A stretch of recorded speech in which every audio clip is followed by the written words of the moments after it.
Right, yeah. Mondays. We've got sports at 7 o'clock. We've got headlines at 7:20. We've got your messages on 055-556-1034. What did you make of your weekend? Let us know. We want to know, all right? You stay with us. Don't go anywhere. This is GTV Breakfast. See you again. See you.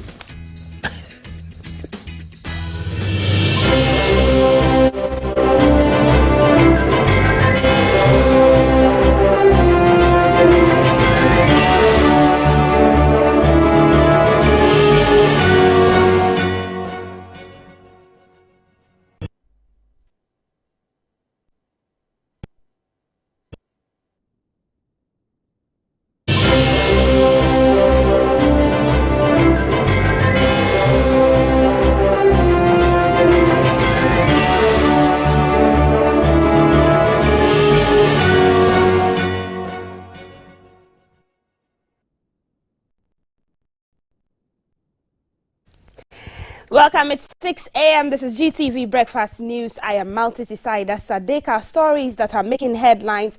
We're looking at talks around the National Cathedral. Also, fuel prices to go up again. And 450 million Ghana cedis has been injected into flood management and drainage systems in Accra. Also, we'll look at the Tema motorway disruption of traffic on international front. We'll take you to Nigeria. Let's start off with talks about the National Cathedral. Now, Finance Minister Ken Ofori-Atta says the nation can only grow and sustain her transformation by prioritizing her spirituality. Speaking on GBC News' talking point on whether the construction of the cathedral should be a national priority and for which reason funds should be allocated, Mr. Ofori-Atta said the cathedral will be a monument to memorialize God and a symbol of national unity.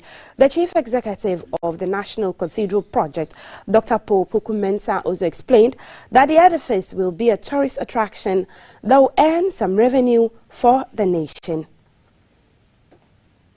Africa is becoming, the main source of missionary activity globally.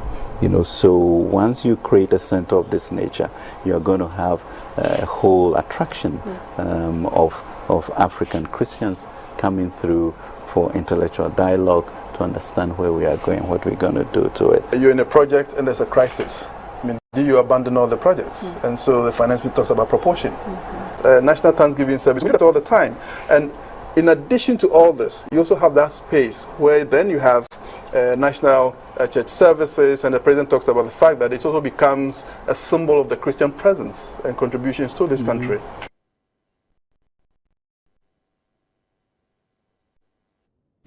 Now, the Minister for Works and Housing, Mr. Francis Asenso-Boakye, says contrary to reports that the Saglemi affordable housing project has been abandoned by the government, Cabinet is currently reviewing various options towards the completion of the project, which was started in 2012. At a media briefing in Accra, Mr. Asenso-Boakye said the taxpayers' money is committed into the project and the government will not renege on its duty to ensure that Guineans obtain value for money.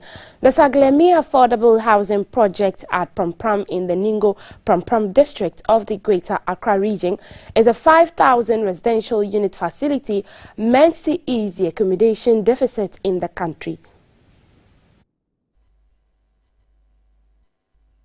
Let me use this opportunity to affirm government's commitment toward the completion of the Saglemi affordable housing project. Government is currently reviewing various options towards the completion of the project and will not renege on its duty to ensure that Ghanaians obtain value for money in the application of the taxpayers' money. The government, through the Tema Development Company Limited, TDC, continue with the second phase of the Pond Affordable Housing Project, which will deliver 3,016 housing units. Currently, a total of 57 blocks made up of 104 flats have been completed, bringing the overall completion to 43%. Similarly, work on the affordable housing site in Kofodia by the State Housing Company has resumed, and it is expected that work will soon be commenced on the Tamale and Wa sites. Now, government has injected 450 million Ghana cedis into the drainage and flood management program in the last 4 years. Out of the amount, a total of 35 kilometers of drains have been constructed and over 1,000 kilometers of drains excavated, rechanneled and maintained across the country. At a media briefing in Accra, Mr. Asento Boache said the drainage and flood management program is being implemented to ensure a flood-resilient drainage infrastructure and also improve resettlements resilience to flooding.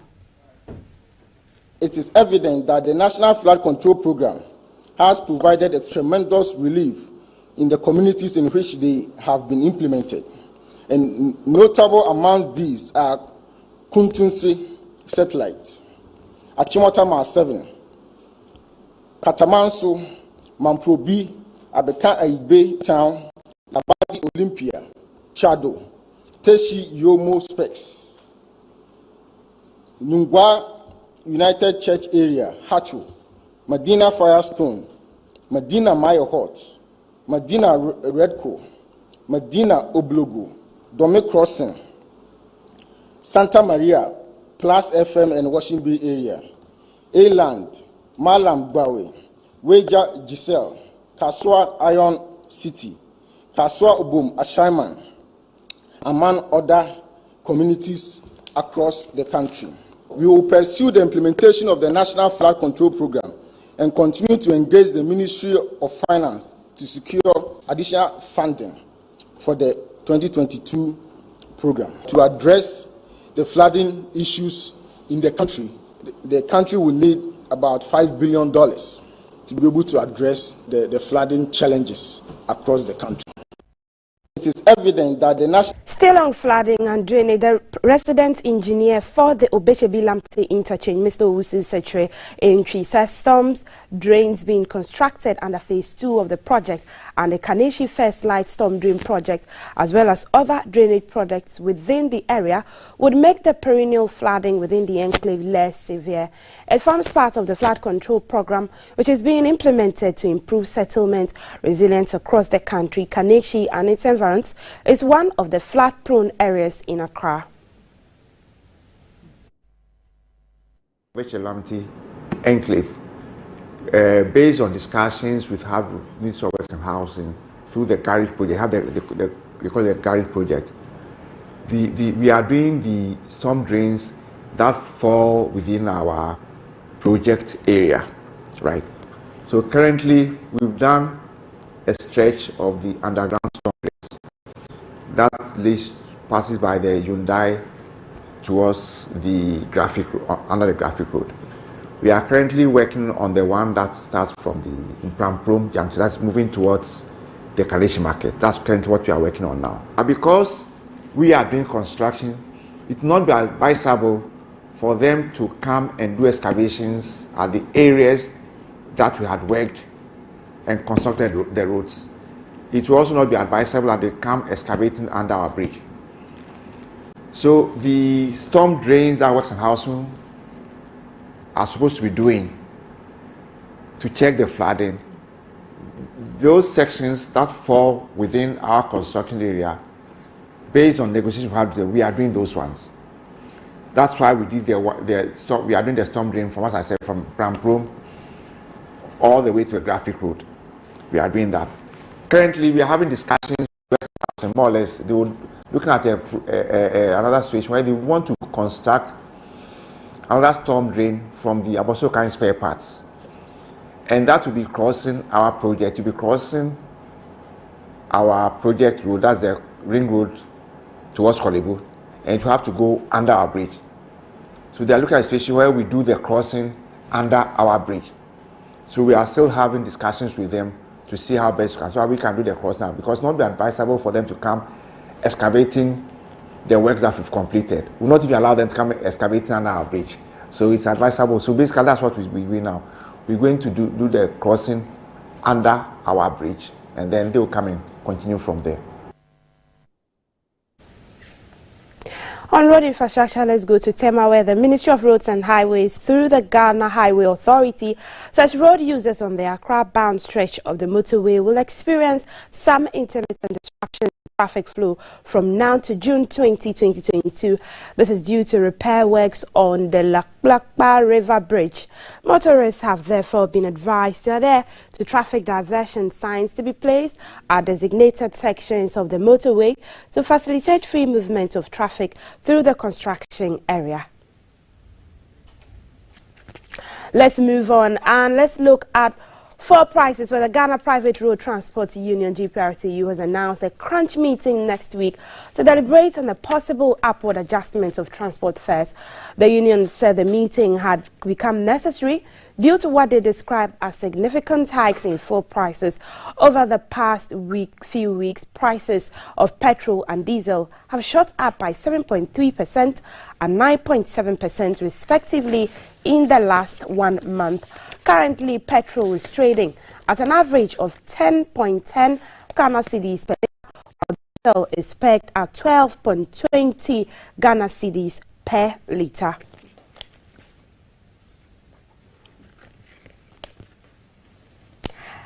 Let's now speak to the PRO of GPRTU, Abbas Muru, who joins us on the phone lines as to why we're hearing that there's going to be hikes in fuel prices just a month after fuel prices were increased. Good morning, Mr. Imuro. Yeah, good morning. Right. Great to have you. Can you just briefly tell us what this crunch meeting is going to tell us and why we're seeing upward adjustments again a month just after prices were increased? Oh, it's as simple as that. It's about the current fuel price hike and our upward adjustment to fares. We have started this earlier because we want to sensitize the general how we've been adjusting our lorry fares regarding to the upward prices in fuel. You see, at times some of the general public thinks we just come up with upward adjustment in lorry fares without any tangible reason. But now, currently, I think the way things are moving, everybody is aware we are into serious commercial business. We are into buy and sell. We buy the fuel and its products. We use them and we make sure we also make our living out of that.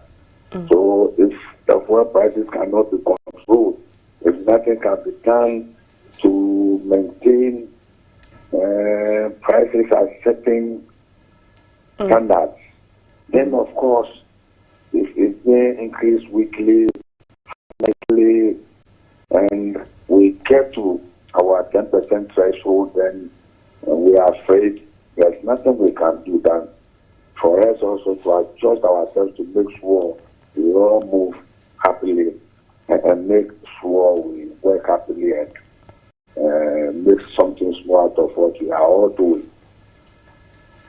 Right. In this crunch meeting, are we expecting that there are going to be some recommendations made to government to help mitigate the prices that will be going up so that it doesn't burden the Ghanaian who will be using the basic commercial transportation? Yes, but you see, the media, if you ask the question this way, at times you are not happy with it. Because if things are changing and you go to the open market, almost every product has a new prices. And ours, you are saying the general public. Maybe if you try to change the question a bit, because we are not bettering the general public. I'm actually saying that because, you know, there's assertions that because of the Ukraine-Russia war and COVID-19 and all of that have put a strain on the economy. That is why we're asking, because to the general populace, using a commercial vehicle and within a month, the prices have soared twice, or within 2 months, the prices have soared twice, the user will feel burdened. Yes. If you put it that way, fine. But when you are asking the transport operators and you say they don't burden, that is where I'm coming from. If you can soften that question a bit. In any case, we are all trying to make sure we live happily in our society.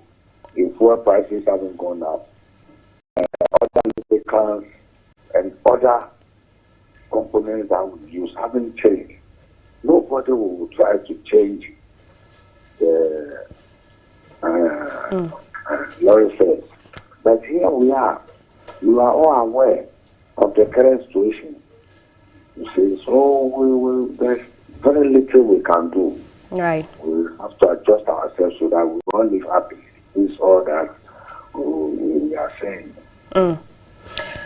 Right, we'll leave it there. Thank you. Abbas Yimoro is the PRO for the Ghana Private Road Transport Union, GPRTU. He's just been telling us what the crunch meeting they'll be having next week will be about and the expectations that fuel prices will be going up anytime soon. Let's move away from fuel and talk agriculture. And the Council for Scientific and Industrial Research, CSIR, says while encouraging proper practice in drying small fish, it has introduced innovations into the sector for maximum benefit. This on the sidelines at the end of the final symposium for dissemination of small fish food product activities at its headquarters in Accra on Thursday. The CSIR research focused on small fishes and had respondents from Mori, Tema Newtown, Pram and Edina London sites. The acting director of CSIR's Food Research Institute, Professor Charles Torto, called for support for the fish processing value chain. The value-added actors, of which we, the consumers, are the final one, must embrace this that we have brought under the project so that the women who are involved can expand on whatever they are into in terms of small fishes. CSIR has processed Keta schoolboys' anchovies into porridge powder, donuts, biscuits, and many others. It is a project which aims at reducing post-harvest losses in the fishing industry. The overall project principal investigator, Professor Jeppe Kolden from the University of Bergen in Norway, encouraged balanced fish catch and consumption for sustainability. If we only catch the large fish, then we will have less production because we will lose these 5 kilos that it takes to grow into 1 kilo. A fish has millions of babies, most of them, and all these babies will not grow up. They will be eaten by other fish because they are meat eaters. What we say is we should not only catch the large fish, we should also catch the small. I'm not saying it is either or, it's not an either or question, but we should actually both catch the large and the small, like all the natural predators do in the system. Fish are the biggest sources of harvestable animal-human source food available. An individual in Ghana eats between 25 and 35 kilograms of fish annually, with semi- and smallholder canoe fishermen producing 200,000 tons of fish a year. One of the findings of the research implored policymakers to consider the lower-income population in the fish value chain. The symposium had the theme, Small Fish and Food Security towards Innovative Integration of Fish in African Food Systems to Improve Nutrition. CSIR has a similar project on mangoes in July, while a grand food tour comes in October this year. Let's go to the foreign front, and in Nigeria, kidnappers who are detained, some victims of the March attack on the Abuja to Kaduna train in northern Nigeria, have released 11 hostages during the gruesome attack. Gunmen planted explosives on the rail line and shot at travelers. At least 9 people died, and the incident sparked outrage. The government blamed the attack on a jihadist group working in collaboration with local bandits. Last month, the gunmen released a heavily pregnant woman. Negotiations continue between the government and the kidnappers to release the remaining captives. President Muhammadu Buhari has addressed the widespread insecurity caused by armed gangs as the country marks Democracy Day.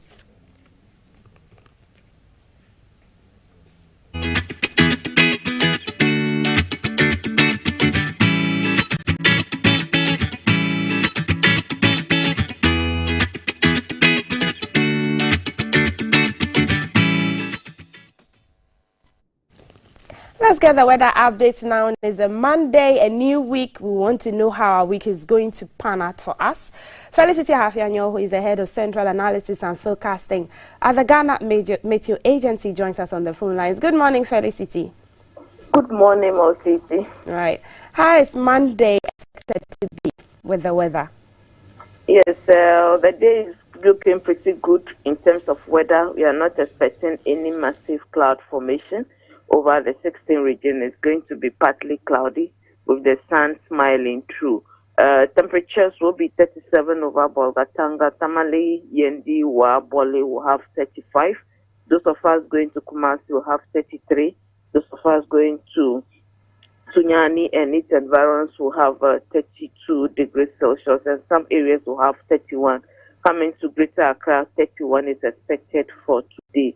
Then in the late afternoon into the evening, we are anticipating localized rain that is likely to form over portions of Volta region, Eastern Ashanti, and then part of Bono, Ahafo. Over Greater Accra, we are anticipating it over the coast, north of the coastline, slightly north, those over Dina area, Pokwasi area, close to the Akwapim ranges, Dodowa area. We'll also have some 40% chance of rain today. We have a weak storm, which is exiting Cameroon into Nigeria.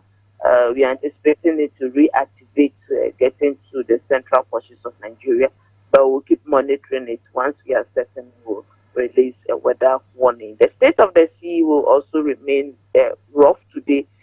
We don't have much rain cloud activities. We just have some over the east coast. So fisher folks can go for their fishing activities, but they have to do with caution. Likewise, the Volta Lake too is pretty good for any fishing activities this morning to late afternoon, around at 4 p.m. Then they can also start coming back home. Right, thank you, Felicity Ahafianyo, for that update on how the weather will look like. She did say that the neighboring countries, and so you will want to plan your day well. Go out with an umbrella just in case. She did say the sea is likely to be rough. The Volta Lake is cool for fishing as well, and our fisher folk should just be cautious when they go out. But that's it for GTV Breakfast News at 6 a.m. with me, Maltiti Saida Sadek. Up next, we have the health check segment, and we're looking at how to boost your immune system. Val will be sitting with the health experts. You're still live on DSTV channel 278. You can watch us wherever you are across the globe. Take us to work on Facebook at the Ghana Broadcasting Corporation, where we're streaming live. Stay with us.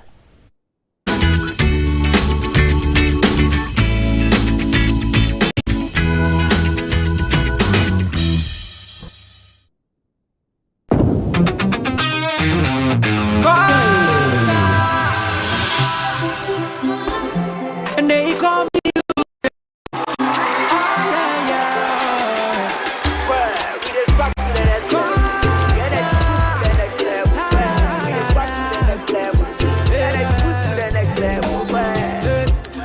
a shoulder to cry. Run on my pamper, so we try to suicide. Yeah, let bygone be bygone. I didn't see what the bottom gonna do. We go straight to start. I'm gonna take you to next level. Oh, my baby, oh yeah, yeah, yeah. The energy next level. Back baby, oh yeah, yeah, yeah. I'm gonna take you to next level. My baby, oh yeah, yeah, yeah.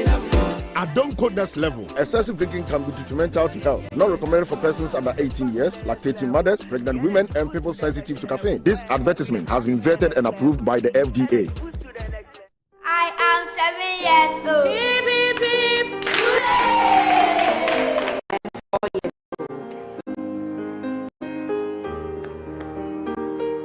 We are 12 years old.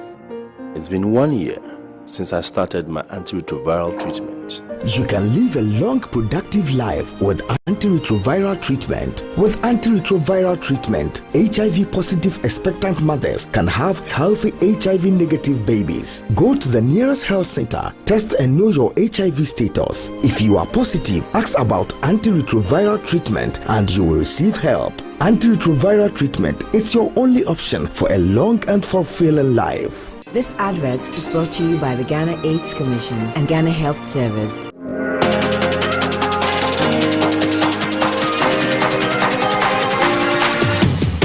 You can never be successful without having the right. For 2 years running, the MacDan Youth Connect Summit has brought together policy influencers, design and accelerate youth empowerment efforts at the national level while interfacing with youth from the various tertiary institutions across Ghana. The first and second editions, held at the University of Winnipeg and Ho Technical University campuses respectively, were enormously rewarding. Are you ready for the third edition of the McDan Youth Connect Summit? Then come and connect with #1 business philanthropist in Ghana, Dr. Daniel Macaulay, at the UDS Multipurpose Auditorium in Tamale.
Coming live from the capital, this is the Breakfast Show.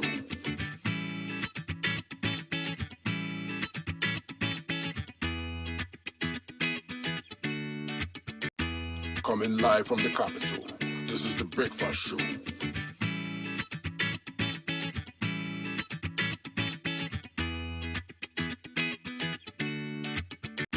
Coming live from the capital, this is the Breakfast Show.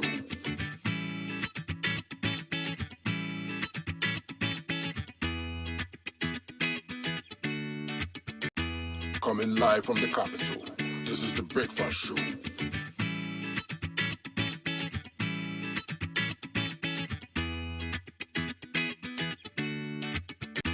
Coming live from the capital, this is the Breakfast Show.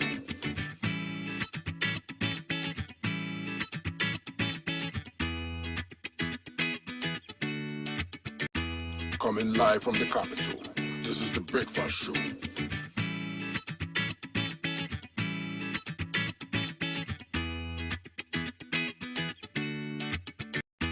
Coming live from the capital, this is the Breakfast Show.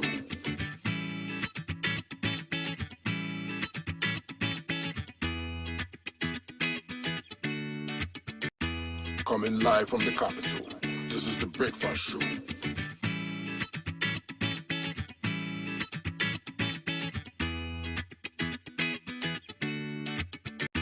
Coming live from the capital, this is the Breakfast Show.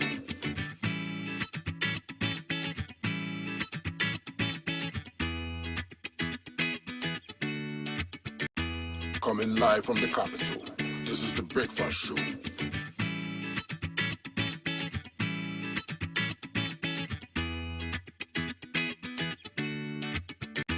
Coming live from the capital, this is the Breakfast Show.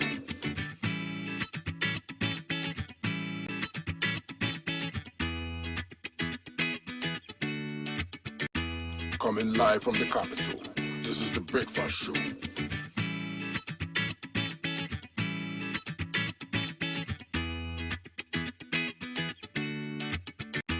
Coming live from the capital, this is the Breakfast Show.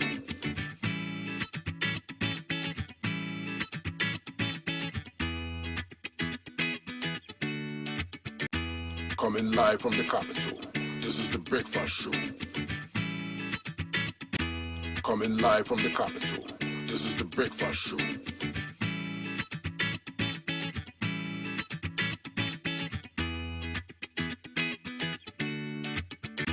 Coming live from the capital, this is the Breakfast Show.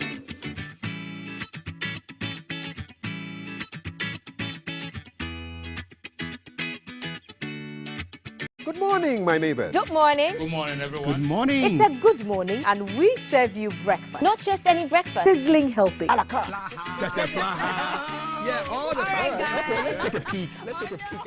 I brought my spine. There are certain things that we do to help the children with their brushing. And there's much more on offer on GTV Breakfast. You want it served buffet style? On-site restaurant. Complimentary breakfast? Off of your plate should be vegetables. So in my lifetime, I haven't seen Ghana Black Stars being an African country. Can I show what is written on the back? Yes, definitely. Where's the camera? Just stand and turn. So what's your pleasure? We're going to look at how to boost our immune system or support our immune system, and to have that conversation with us is he's been a dietitian for 12 years and he's been an author for 11. Wise Chukudi Lecha is our guest, and he's going to teach us all we need to know about how to boost our immune system, how to spot early signs, and everything generally about the immune system and keep healthy. Good morning, Wise. Good morning. How was your weekend? Cool. And was it packed? A very restful one. You rested? Yeah. Lucky yes. you. Lucky. Okay, so Wise, let's begin by first identifying and getting to know what the immune system is. What makes up the immune system? Yeah, so it's just like when I was entering GBC this morning, I saw a pack of sacks, I'm sure sand and other things in it, and a soldier man behind it. And I also saw an armored vehicle moving around the whole place. So that just brought me home to our discussion this morning about defense. So when we talk about immunity or immune system, we are simply talking about the body's own soldiers or own defense ministry or defense system. So what there prevents the body from getting seriously ill or even dying, or being attacked by pathogens, things that cause disease, germs and microorganisms, that bacteria, viruses, toxins and chemicals, and things that can easily make us fall sick. So that ability of the body to protect itself or to defend itself from attacks, that is the immune system. Okay, and so when would you say your immune system is weak, or you have a weak immune system? It is when you cannot deal with the germs that can cause disease or the pathogens that can cause disease the way you should. So normally, I really like the way you introduced the discussion, boosting the immune system. Supporting. First you said boost and then support. I prefer the support. Okay, so let's stick to support. Yes, because a lot of what people do is to boost the immune system. There are products that promise giving you stronger immune system and all that. A lot of these things don't work as they promise. Because if you've grown to a certain stage in life and you are now gaining knowledge on boosting or making your immune system stronger, it's too late, because when we are born into this world, we are not so strong in terms of the immune system, but the body tries to build it up and has been working on it to defend us till we have attained the age that we have attained. So all the years behind, the immune system has been working, right? So it's not what we have learned from our colleagues at the office today by drinking one or two things or swallowing something, because all these diseases have come to the system. That's going to do anything. The body has its own ability already. So back to the question, when do you know that there's a dip in immunity? It is when infections take a better part of us, whereas they shouldn't. Probably you are not falling ill so easily, you're not catching a cold so easily, but nowadays it is happening more frequently. Then you know that there's a problem and you need to really work on yourself. How about tiredness? In these times when you complain of being tired, everybody says, hey, go and boost your immune system, go and boost your immune system. Is tiredness a telltale sign that your system is weak? Yeah, I will not use the word tiredness, maybe easy tiredness, easy fatigability. So you know yourself, you know how strong you are. You know what extent you can go before maybe if you break down, or you never even used to break down.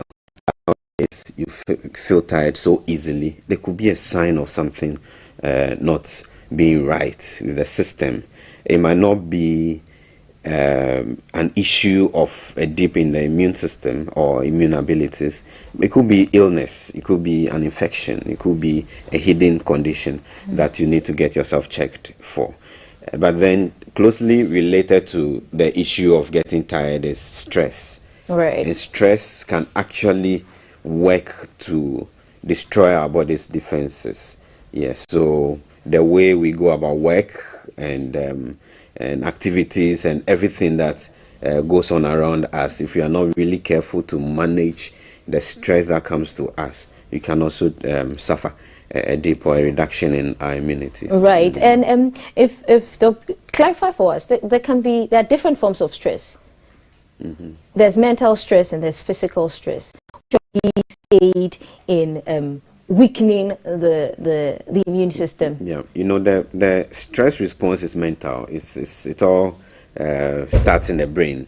So no matter what is stressing you, right, the body responds in a certain way by thinking of reacting in a certain way, and all those counter effects of whatever is stressing you, or responses to whatever is stressing you, is what can actually make your system weak. So regardless of where the stress is coming from, it can actually go against the immune system. Okay. So now, what are the factors that lead to the breaking down of our immune system?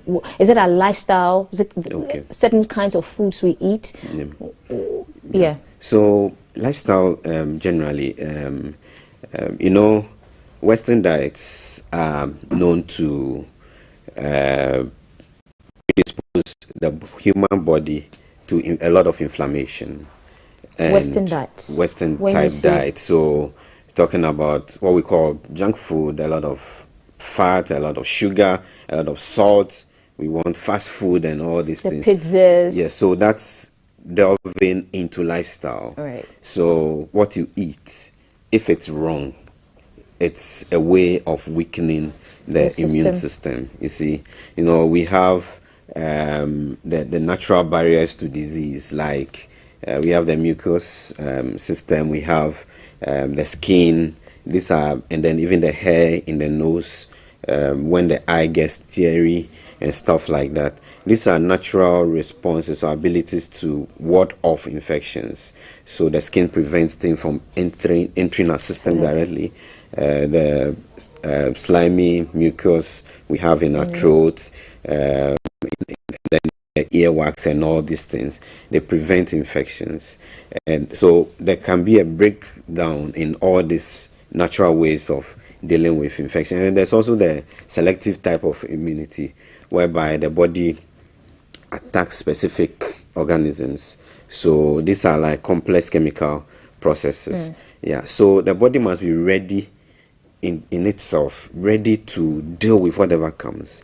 And if you have a wrong lifestyle, especially diet, for example, you are not going to be able to take in or absorb all these nutrients and energy and proteins and all that. When we talk about the body dealing with certain germs, it forms proteins that work like weapons that dissolve some of these things. So if your diets are not balanced, they are not good enough, you will not have that ability to be able to attack the germs. We need our vitamins. You mentioned about vitamin C. Around this time, people eat a lot of oranges and drink vitamin C and all that. It's good. It works. They are antioxidants, vitamins E and all these things. The zinc in our food.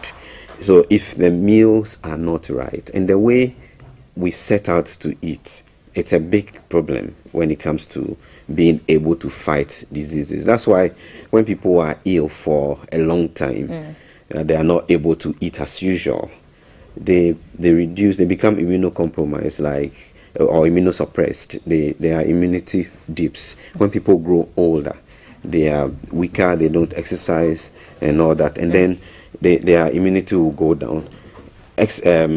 this one, when people drink a lot of alcohol, also alcohol abuse, for example, will make you weak and not be able to fight diseases or germs. How about smoking? And so alcohol, smoking causes inflammation throughout the body, heart disease, and so anything that actually really predisposes the human body to one or two of the chronic conditions can actually make the system weaker. So you have a lot of sugar in your system, your body is not also going to be able to fight diseases and ward infections off as effectively as it should. Right. We are having a conversation on how to boost or support the immune system, and we are active on our WhatsApp number is 055-556-1034, or send messages to our Facebook. That's where we are streaming live as well. On Facebook, you can find us as the Ghana Broadcasting Corporation. And dietitian and author Wise Chukwudi is in-house, and he's talking to us about how to support our immune system. We'll also be opening the phone lines later on during the show, and then you can ask questions to Wise. Okay, so now let's come to the foods that aid in strengthening our support system. Yes, so from the initial explanations I've given so far, the solution lies in healthy, well-balanced meals. Healthy, well-balanced meals. This is what some of us have been talking about all these years. So that is where we'll find our solution. It's not in any particular food products. It's not in any particular superfood anywhere. You cannot have a strong immunity by just drinking or eating one particular kind of food. That is even bad nutrition. So healthy, well-balanced meals. Food that can readily give you some starch, some protein, some fat and oils, because the chemicals and the reactions, all the processes that are involved require these nutrients and requires energy, and then the vitamins and the minerals and then water. For example, I gave an example of the eye getting teary when something enters it. If you are dehydrated, for example, you may not be able to produce enough of the tears easily to deal with any of such physical contaminants that enter the system, you see. So you need everything in the right proportions. And I also mentioned about junk food and all that, which rather weaken us. So the food should be healthy. So a lot of studies would mention the Mediterranean diet, for example. But then when you look at it closely, our local Ghanaian diets are very close to such healthy or good diets. Yeah. What's a Mediterranean diet? Yeah, so it's basically a diet that has a lot of grains, a bit of starch, some protein, less fat. So it's like opposite of the kind of things that people are craving for these days. Then we bring it more home. Our local foods, tomre stew, garden egg stew, okra soup, granite soup. So at the end of the process, you gain nutrients. You're not taking in too much of any particular bad nutrient like the fats, the oil, so much frying and all that, right? So basically a healthy diet, that is what we should concentrate on. And that's what will help us.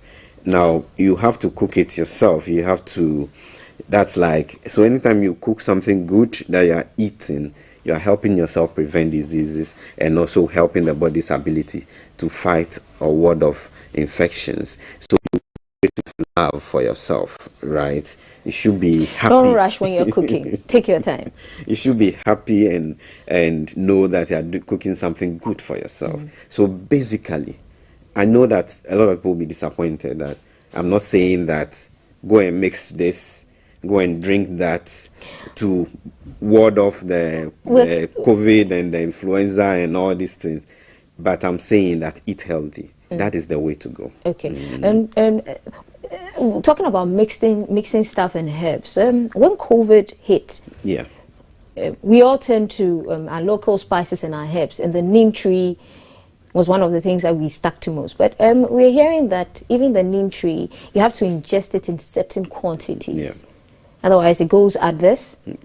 So I don't have information on neem tree in particular. Okay, right. And it's, but I know that traditionally it's medicinal. People use it for so many things, the bark, the leaves, and all that. Okay. But then you made a very valid and solid point in that when it comes to food and medications, so food and drugs, there is dosaging. You should take them in certain right proportions, right? So where you end up over consuming any kind of medicine or any product which is purported to have to help the system, you can land yourself in trouble. So let's be mindful of the things we do. COVID has had its effects in terms of the things that people drank and ate to boost their immunity. A lot of these people, they've ended up with ulcers because of the plenty lemon and the ginger and a lot of these things. So what would you suggest be the right proportions? I mean, we are going to our local spices, our fruits and all of these things. What would be the correct quantity? So for the spices, I would advise that we don't mix and drink them. If you drink anything, drink water. But then use your spices to cook. So use the spices in your stews and in your soups. So just the little amounts that we need: a clove of garlic, a piece of ginger, a little salt, that will make food tasty and acceptable for us. That is all we need. We don't really need quantities beyond higher than what we need to use to cook or to spice our season our protein and all that, right? So let's just be moderate. When it comes to fruits, we are looking at one fruit at a time, an apple at a time, 2-3 fingers of banana at a time, an orange at a time. You have a mixture of fruits in the takeaway bowl, maybe a third of that at a time. You don't over-consume these things because too much of whatever you take in can might rather end up weakening the system. Okay, okay. We're going to CAF. We are active on our WhatsApp, and it's 055-556-1034. We have some messages, and CAF is on our screen now. So, CAF. Yes, thank you very much, Wise, Valerie. Good conversation. Aaron thinks that eating healthy is expensive compared to cheap junk food. So he wants to know how best to have a proper and affordable healthy lifestyle to boost your immune system. So he's looking at issues of pocket affecting the health. That's Aaron. Williams wants to know whether blood group can have an impact on what you eat and link that to the immune system. And I believe those are a couple of messages that I have for you. So blood issues and then health, eating. Good. Yes. Yeah, so I hope I can attack it. Yeah. So Aaron, you see, the junk food you eat will end up making your life more expensive compared to how difficult it might be to cook some healthy stuff for yourself now. So always look at the medium to the long term. If you keep buying the cheap junk food, you're taking a lot of bad fats, saturated fats, a lot of oil, a lot of calories or energy, and a lot of salt. Your blood pressure goes up. You might end up with kidney problems. That makes life more expensive and more complicated. So go easy now. Manage with what you have, and rather not go for the bad ones. Right? Blood groups are very complex to study. I know that there's something out there known as a blood type diet, blood group diet. People read online, and then there's a book. People follow whatever it proposes, and then they see results. Yeah, but then we don't have to rely on such results, because the blood type diet is not a recommended diet plan or way of eating. It actually makes life complex. There are lots of contradictions in there. So I'll not recommend that for anybody.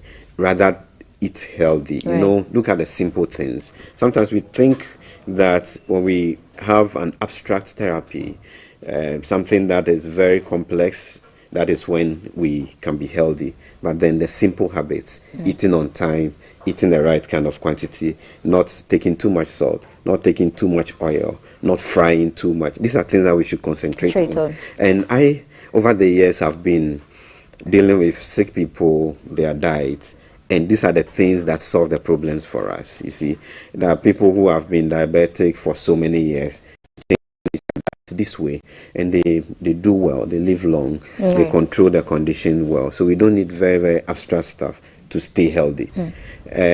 So basically those are the responses I have to the issues. Right. And how about the people who are born with a weak immune system and they live with it for life? Some have medical conditions with that. Any advice on how they should go about eating and healthy? Yes, of course. I mean, such people, you know, when you have such conditions, right from infancy, the pediatricians are specialist doctors who are taking care of you.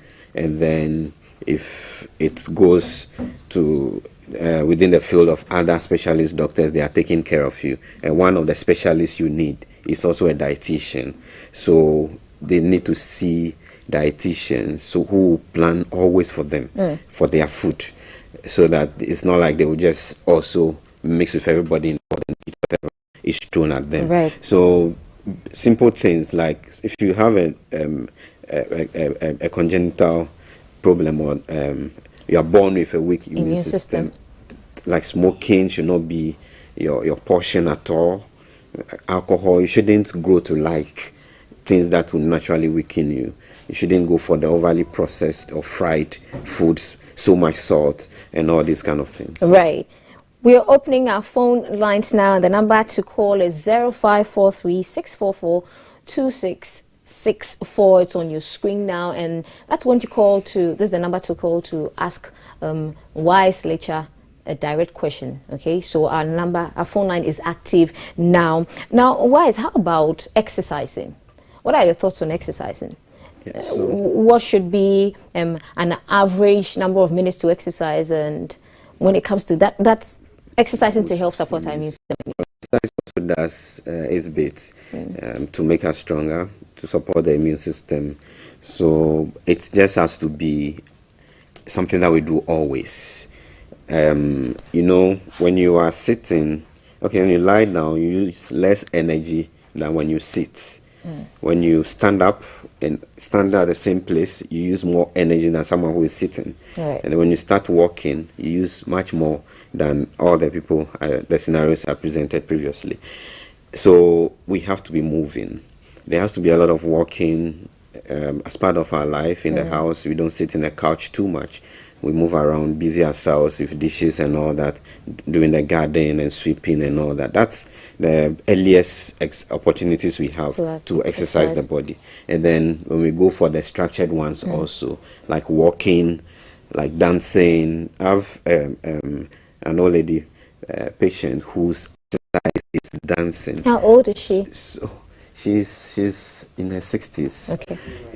Her exercise is dancing every day. She would dance like an hour in the morning because she says she loves dancing, and that works well for her program, you see. So then some people also like swimming and all that, but then let's aim for 30 minutes of exercise a day, most days of the week. So if you don't do at all, at least 3 days a week, you should be exercising. But depending on your weight, you may have to exercise every day. Wow. Okay, so for somebody like me, so if you do like ideally, 2-3 times a day a week should be fine, right? Okay, hold on. We have a caller, William. Thank you for calling us. William is calling us from Usu. William, you have our ears. Yeah. Please, I just wanted to ask me. My food stands on rice. The only thing I eat rice. I barely change my diet. I do love rice a lot. Rice is stew, any other stew I can eat with wache, jollof. So I'm not sure if it's going to affect my immune system or it's okay. Right. William, thank you for calling us. Was you want to respond to that? Yes, thank you, William. Maybe we should relocate him to China because he eats rice so much. Rice. Yeah, but then there's the rice, eating rice alone or just the same kind of food will not weaken your immune system if that food is well balanced and you don't eat too much. So and also if it's the right kind. So for the rice, I'll encourage him, since he's an adult, he should start eating the brown rice, which is a healthier type, of rice. You should make sure that it's not eating it late in the night. His portions are, if he hasn't seen someone like me to teach him his portions, you should come. You can see me at Trust Hospital since yes, so head towards Trust. And then we will show him portions that will be very, very helpful for him. And then he should be fine. Okay. But then there's an overarching benefit, something that helps us more if we eat variety of foods. We tend to gain more nutrients, more balance, and more health. So it is better. I'm not endorsing the intake of only one kind, even though that will not hurt, but it's better to have a variety options, so that it adds some spice to your immunity as well. Trisha is calling us from Tessano. Good morning, Trisha. Thank you for calling us. Good morning, GTV Breakfast Show. I want to ask the dietitian 2 questions. Number one is, I watched a TV show on a sister network that says that people with blood group of O positive shouldn't take bread and other cereal foods and other things. And I am O positive. I take cocoa, I take tea with bread and other things. And the man specifically said, he who does that will surely experience stroke. So I don't know. I have also heard him say that we shouldn't think about that too much. Thank him. And it has created confusion in my mind this morning. That is number one. Number two, most of the dietitians do tell us that we shouldn't add salt to our foods, especially when the salt is not tasteful after cooking. I want to ask him, there are food that we cook, and then the agbametadi one, the salt is added and it is not cooked. What about that one? Right. Thank you, Joshua. Respond to Joshua now. Yeah, Joshua, thank you for your questions. So like I explained earlier, you shouldn't worry your head over the blood type diet. Seriously. For example, he eats O positive, he eats his bread. He doesn't have a problem. Maybe there's someone somewhere that bread doesn't go well with. You can belong to blood group A or any other type of blood group and still react adversely to bread. Right. So we shouldn't, like I told you, don't worry yourself so much about that. Concentrate more on eating healthy, and then that is better for you. Okay. Now, the addition of the salt, the problem is not the fact that the food is already cooked. So when you add the salt, there'll be a bad reaction. No, that's not the issue. The issue is when we say don't add salt at table, it's just so that you can control how much salt you are. So you can choose to cook the food without salt, then you add a little when you're about to eat. Just control how much salt you are consuming. So it's safe. Akple and your agbametadi, there's nothing wrong adding a little salt to your atadi whilst you grind it. Right. We have another caller. He's calling from home. Good morning. I think we lost our caller. Okay. Right. Wise, is this a myth or is true? When you are sick, most of the times when your blood levels are low in our part of the country, he said you mix Coca-Cola and tomato paste, tomato puree, and it will give you instant blood. Is it true or not? It's not. It's a myth. It's not factual. So if someone has done it and they've boosted their blood levels, probably the tomatoes or whatever they've drank work with something together with other dietary factors to boost their blood levels. So if you have low blood levels, it's a very specific thing. If it's properly diagnosed, the cause should be established. Either it is because you have lost blood, or you don't have enough iron, or you don't have folic acid, and those are the things that we correct together with energy and proteins and all that to build blood. Okay. Before we wrap up though, can you overindulge or abuse vitamins? Yes. So that's why too much there's vitamin and mineral toxicity. There are issues with that as well. So it's true, it can be abused. So even the common vitamin C, for example, we are not supposed to be taking, if it's from diets, averagely around 100 milligrams a day. Right. But if it's the tablets, so dissolvable ones, effervescent ones, people are advised not to take more than 2,000 milligrams or 2 of those tablets in a day. So there are limits to all these things. Right, right. I see you have some books. This, well, these are books on diet. Yes. Okay, so I have where we can find these too? Live Long by Eating Well. These are my own books. Right. Live Long. And then there's Be Your Own Dietitian, which is questions and answers. And there's also Eating to Prevent and Manage Lifestyle Diseases.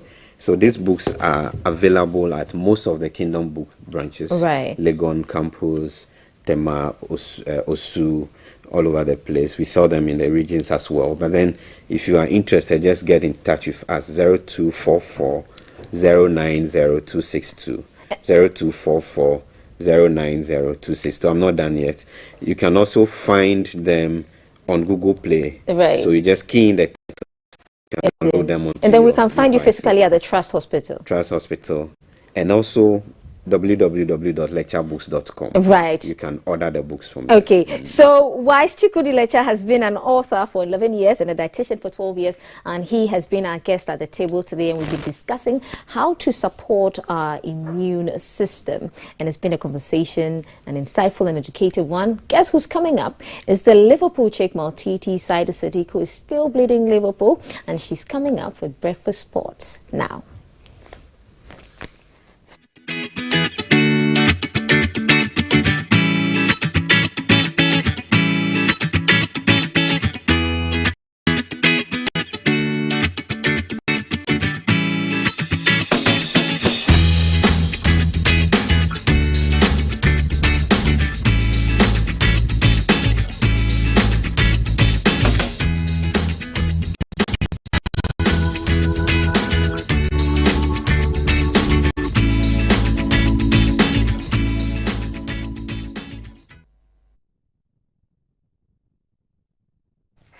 It's another Monday. We're here on this side to bring you all the latest happenings in the world of sports. I am Maltiti Saida Sadiq. This is GTV Breakfast Sports. Now, what's happening in the sporting arena? We'll be looking at Ghana suffers defeat to Nigeria in the WAFU Zone B Under-17 tournament. Unfortunately, there for our Ghanaian stars. We'll be looking also at the African Giants who drew with Borussia Dortmund in that classical game over the weekend when Borussia Dortmund came to Ghana. We'll look at some women's football. We'll look at the Kirin Cup as well. We'll look at the Ghana Premier League. Kotoko have been crowned the champions of the 2021-2022 Ghana Premier League. We'll look at some transfer news as well as some golf as well. Let's look at the WAFU Zone B for starters. Now, Ghana is on the 17th side. The Black Starlets was dropped 4-2 by Nigeria in the opening match of the WAFU Zone B Under-17 tournament at the Cape Coast Stadium. Now, Nigeria's Emmanuel Michael scored a spectacular free kick in the 13th minute. Following the break, the Nigerians determined to haunt Ghana and made it 3-0. Parkwesi Fabin had to substitute goalkeeper Amadou Dembra and bring on Shaibu Rafiu to man the post for the Black Satellites. The Black Starlets to save the situation, and Ghana managed to pull one back through Abdul Salifu before Nigeria scored their 4th goal. The Black Starlets got a consolation goal in the 88th minute when one of their men was brought down in the Nigerian box. Captain Collins Ajiman scored from the spot for Ghana to make it 4-2.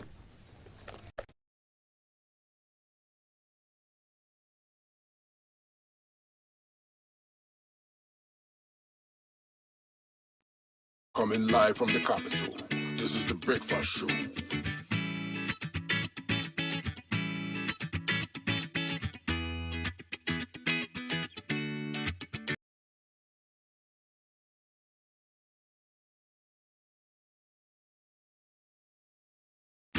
Coming live from the capital, this is the Breakfast Show. From the viewpoint of Nigeria, it's one of the best possible time to score. You're expecting the goalkeeper to have done a lot better with the handling of the ball. Maybe you could have parried the ball away from danger. but he pushes it back right into the path of the captain. And it's an instinctive one from the striker. Goalkeeper gets something on it. Here's Collins A. Japan. Good dummy from the Ghana captain. He sends a cross in. Nigeria. Effort doesn't yield any positives. It's Nigeria looking for the third, and yes, they finally get the third goal. Nigeria. Yeah, kind of just failing to clear their lines. Yeah, this time there's a lanky striker there, who's using his strength, but kind of trying to pass from the back, not clearing the lines, expecting goalkeeper to be more aggressive and grab that. But Nigeria is not coordinated enough. Here is Apia. Ghana looking for a consolation, and yes, Ghana pulls one back. Good goal from the striker who just came off the bench. It's a brilliant finish, and that just could be the lift that the team needs. But he just squeezing the ball to the goalkeeper's near side. The goalkeeper is already... Yeah, that was a good bend of the ball. Goalkeeper is out of the picture there. All he needed was that contact. When we're taking a look at goalkeeper Ike. Here's Ghana looking for a second. It's a penalty. Comes up against Richard Udo. Achiman steps forward and he makes it easy for Ghana. 2 minutes to go. Ghana have 2 goals.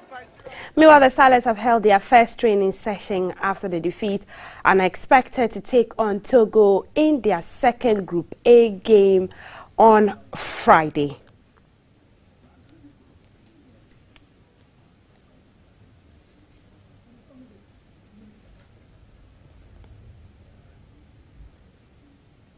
As for the Kirin Cup, in a related development, the Black Stars have trained at the Panasonic Stadium in Suita, Japan as part of the build-up for the Kirin Cup playoffs tomorrow. Now, Ghana will face 2-time South American champions Chile in the playoffs after both countries lost their games against Japan and Tunisia, respectively.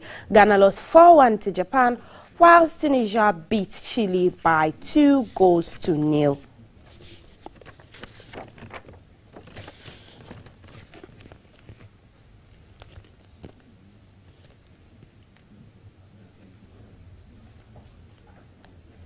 Let's look at that classical game between African Giants and Borussia Dortmund. An African Giants side played out a 2-2 draw with Borussia Dortmund legends at a historic match in the Accra Sports Stadium over the weekend. Ex-Ghana striker Prince Tego climbed off the bench to score the leveler in injury time for the African Giants. The African Giants side featured retired Ghanaian players and ex-Togo captain Emmanuel Adebayo. They took an early lead in the first half through Augustine Ahimfo, before Dortmund legends managed to equalize from the spot through Mohamed Zidane, however, doubled the lead in the 58th minute of the game. The African Giants side pushed hard and finally equalized Ketsi Tego. For the first team, giving them a reminder of why they signed him from Goldfields. Too little, too late. And of course, there was an immediate response right there. And he's been very enterprising down the left-hand side. Donko has been, but of course now Dede. And then that quick turn and the lovely move and a slight touch there as Kersh been playing. Maybe this one was a bit too simple for him. That's why we didn't see that celebration. Some of the players have particularly looked really good. And so 1-1 after that goal. It was just huffing and puffing by both sides.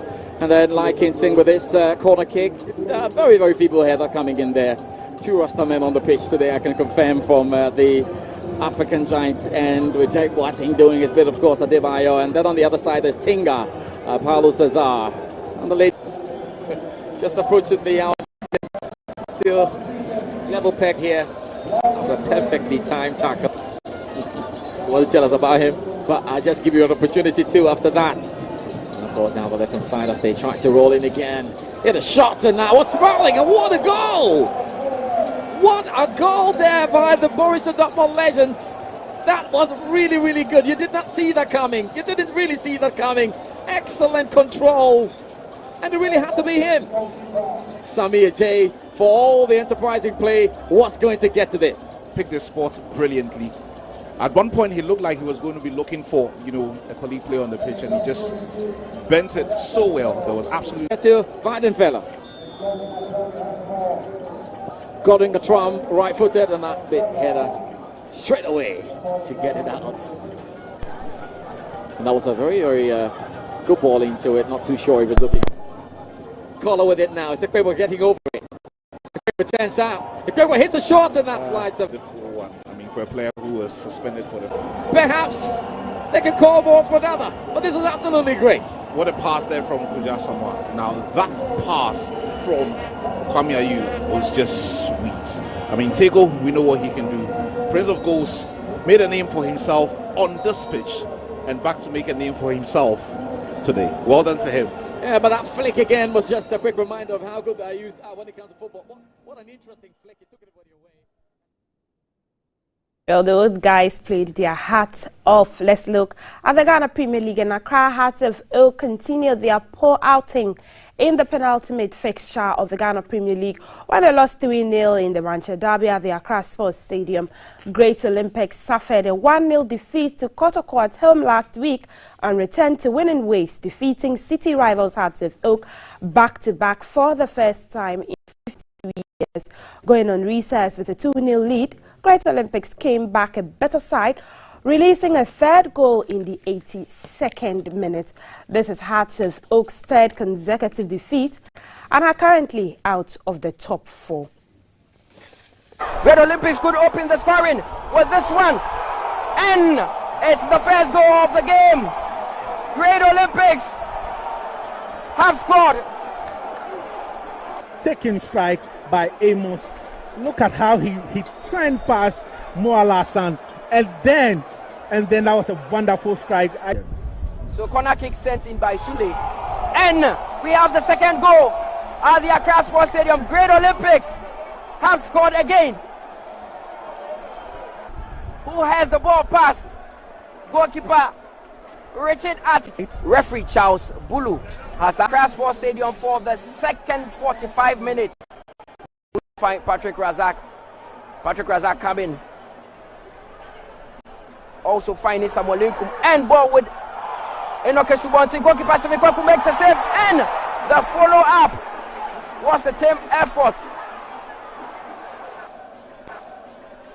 Inkum sends in the corner and has go up, and that was a that will clearly be a contender for save. His whistle, and it's Samuel Linkum, but straight to goalkeeper. Yeah, for them the job was done way back in there. And that is the third goal for Great Olympics. Great Olympics have scored the third goal of this game. There. Now, before they were crowned champions of the season, Asante Kotoko had to beat relegated side Elmina Sharks to maintain the bragging. Champions of Ghana football. It's the penultimate stage of the taking on the last place teams in the Ghana. Gathered nicely by Lamptey through the middle now, where Fabio would operate. Passes one through the middle. Oh, Boateng leaves the ball behind. Last match day of the Ghana Premier League, Tuga gets the ball this time. Richmond laces up one from afar. Good save. Thought they were picking up the pieces, but here comes a free kick. Oh! Do we need to describe this goal? Sublime skill, exquisite effort. I mean, he knows how to bend the ball with power and precision. And just look at Nana Amposa. Just look at the technique and the strike. Went for power over the wall, and goalkeeper is not saving that. He's drifted to the top corner. Then the Ghana Football Association president, Kenny Yeso. It's in the process. And the referee decides that bringing all the professionals, including the current Black Stars. Lovely save by Ban. Lovely bend there. Too many green shirts is cleared off the line. A faithful follower of the Porcupine Warrior, Fabio. Nicely done towards it. Imbelao! Lovely skill. The Cameroonian connection, we did say. Brazil to Cameroon. And that was an amazing goal. Over the top of the defenders. The control excellent from Ituga, and the finish immaculate.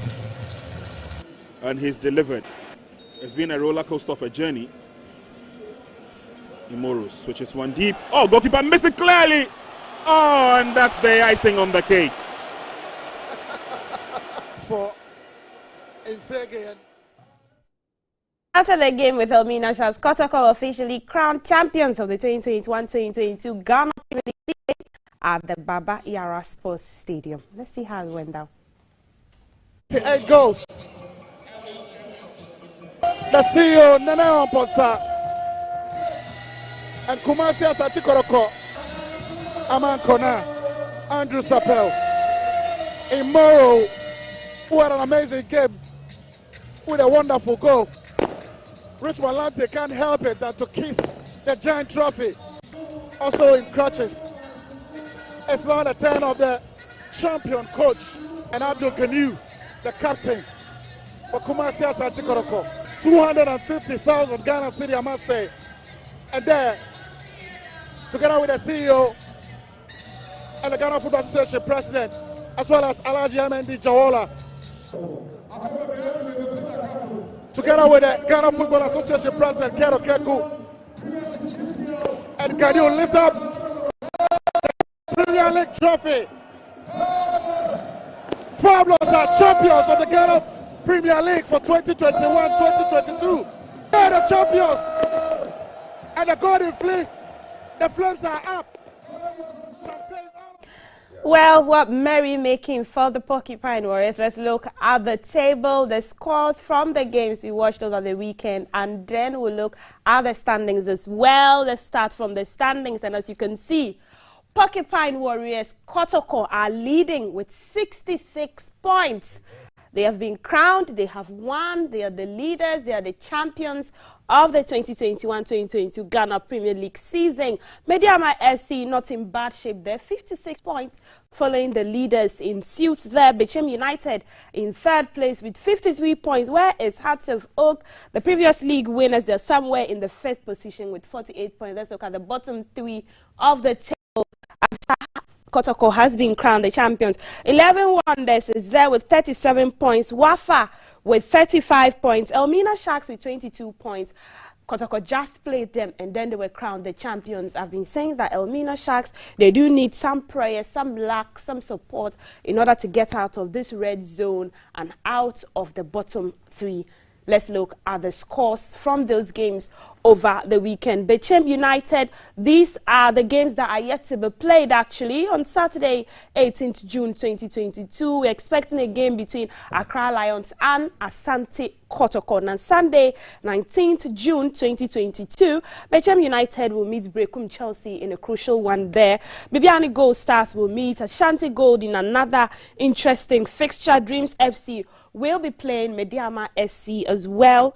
11 Wonders will meet Adriana Stars as well. I just said Elmina Sharks will play Great Olympics are in good form. Elmina Sharks not too good as they are bottom of the table. We wish them all the best of luck. Hearts of Oak who are fifth on the table. Now the former league leaders will meet the Lions of the North RTU. Kerala United will play Wafa in another big game there. King Faisal, the Inshallah boys will meet Legon Cities in a classical game as well. So these are the games. All of these games will happen on the 18th of June and the 19th of June respectively. So these are games you will want to look out for. Let's move on and look at women's football now. And let's look at Division 1 actually. Oda-based club Kotuku Royals have secured a place in the Ghana Premier League for next season after a 0-0 draw with Tema Youth yesterday. The Royals held on for 90 minutes in a game full of action and drama, becoming the 100th club to play in the league. As the club's first ever appearance in Ghana, Kotuku Royals will be the first indigenous team from the Eastern region in the league since PAR FC was relegated in 2007. They become the second club to be promoted after FC Samatex.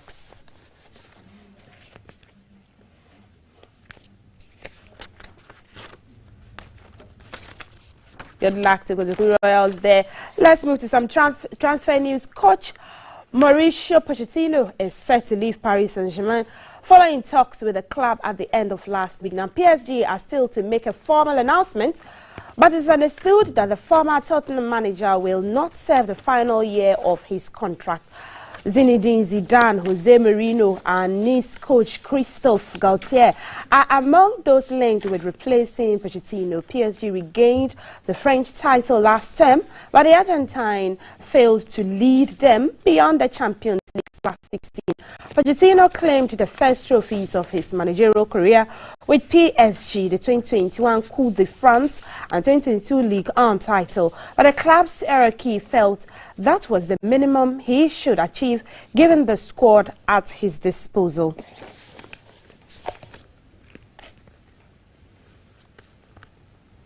Erling Haaland continued his prolific international form with 2 goals as Norway beat Sweden in an entertaining Nations League Group B4 encounter. The inbound Manchester City forward headed into the opening scoring in the first half and doubled Norway's lead from the spot after the break. It takes him to 20 goals in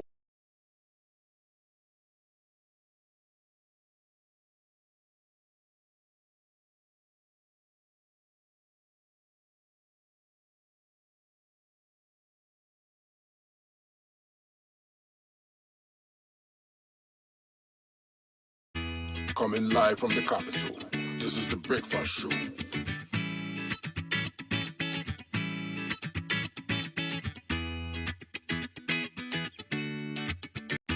Coming live from the capital, this is the Breakfast Show.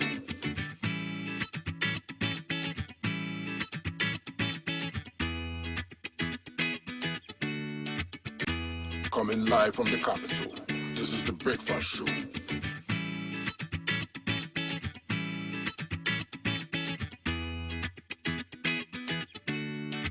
Good morning, my neighbors. Good morning. Good morning, everyone. Good morning. It's a good morning, and we serve you breakfast. Not just any breakfast. Sizzling healthy. Yeah,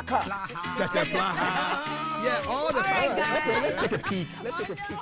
I brought my spine. There are certain things that we do to help the children with their brushing. And there's much more on offer on GTV Breakfast. You want it served buffet style? On-site restaurant. Complimentary breakfast? Off of your plate chicken vegetables. So in my lifetime, I haven't seen Ghana Black Stars win an African Cup. Can I show what is written on the back? Yes, definitely. Where's the camera? Just stand and turn. So what's your pleasure than Votras here at that time of the morning?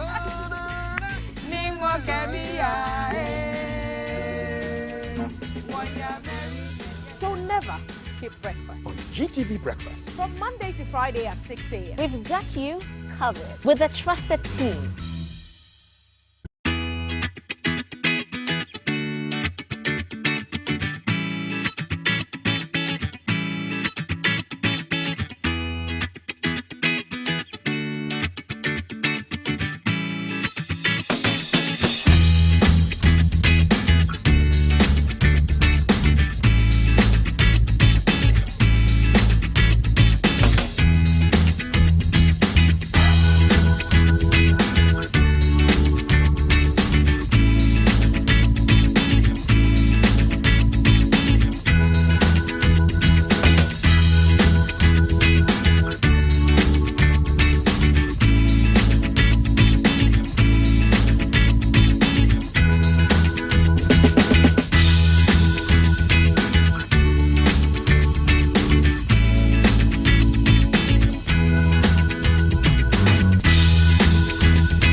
It's a good morning, and we serve you breakfast. Not just any breakfast. Sizzling healthy.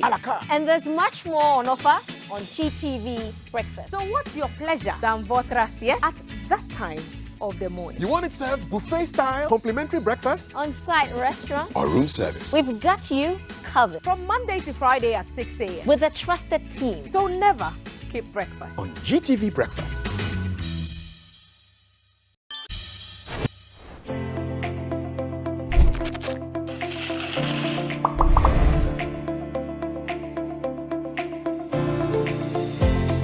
I am Dr. Patrick Kumabwaje, the Director General of the Ghana Health Service.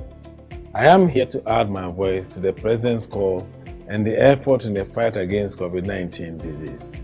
As a country, we find ourselves in trying times when the global shortage of vaccine affected us. Gradually, the situation is improving, and as I speak now, we have various authorized COVID-19 vaccines readily available across the country at designated vaccination centers. All of us wish to return to our normal way of life and imbibe the new normal. We can only achieve that when all eligible persons get vaccinated. Do not allow fear and rumors to rob you of your protection. The COVID-19 vaccines are safe, effective, and available for you and your family. Join the millions that have been vaccinated and are thus protected. I must also add that during the third wave, for the people who unfortunately got infected, 98% were unvaccinated. Of the many who unfortunately died, only 2 were fully vaccinated, but they even had other disease conditions that made them succumb to the disease. So I entreat all persons who are 15 years and above to go to the nearest health facility or vaccination center to get vaccinated. I am fully vaccinated and I'm happy that I took that vaccine. Remember to wear your face mask, frequently wash your hands with soap and running water, use alcohol-based hand sanitizer, and ensure physical distancing. Note, we are not safe until all eligible persons are vaccinated. Protect yourself, protect your family, protect the nation by getting vaccinated against COVID-19. From 1921 to 2021, the journey to our centenary has been amazingly worthy. Azar Group is 100 years and continues to achieve greatness. Main brands which were in the company are Azar Tex, which is an emulsion paint, texture paints, which we were the first people to produce it in Ghana, and Azar Gloss, which is oil paint. We were the first people to produce the carpenter's glue. Now we have new products like silk paint. Join Azar Group celebrate 100 years and to create another brilliant 100 years together.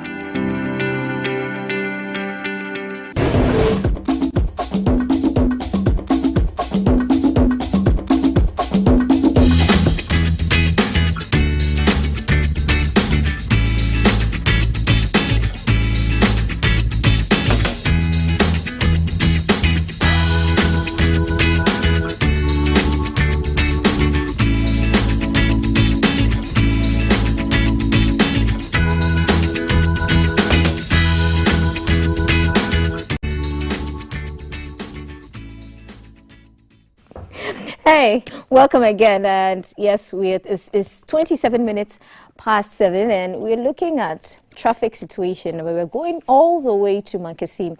That's where Alan, our guy, is at the Mankasim roundabout. And traffic looks like from that part of the country. Alan, good morning. Good morning, Alan. What can you report? What's happening?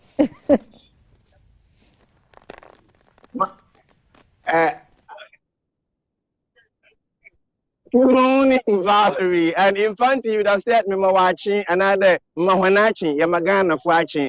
Welcome to the Kingdom of Mankasim. Indeed, it is a kingdom. It used to be pre-colonial Ghana. And so whenever we're here, we need to afford them that honor and respect them in that regard. Fantis are believed to have separated from their brothers in the Bunu region, back then known as Krako in Techiman, just around AD 1250, and they separated and moved down here, led by 3 mighty warriors, Ogunamakuma, Odapejan, and Osun.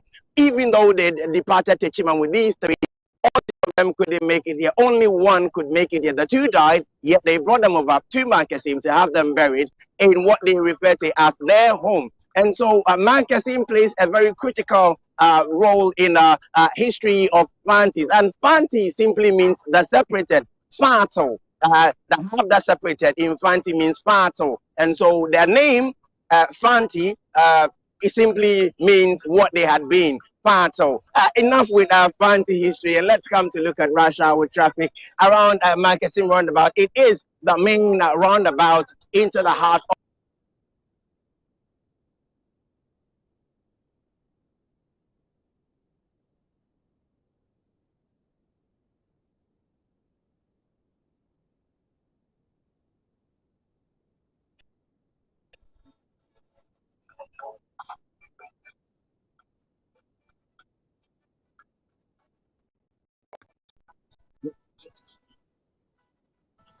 Well, if you still have me, traffic out here this morning isn't bad.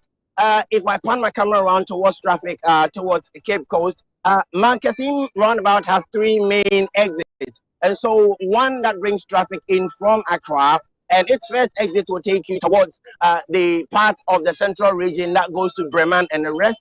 And then the second exit will take you into the central business district. So what you are looking at currently is traffic from the Mankasim roundabout at the second exit from Accra, making its way towards Cape Coast.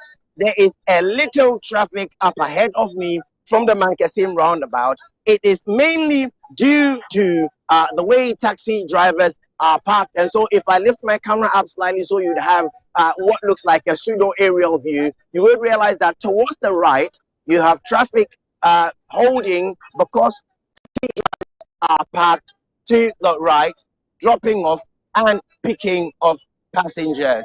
I have seen a few policemen and city guards trying to bring some sanity, but the minute they move, the situation returns. It seems to be the bane of every environment in Ghana where there is some commercial activity and you have to have trotro or taxi drivers, our commercial driving population, who will always, or by all means, try and do their own thing.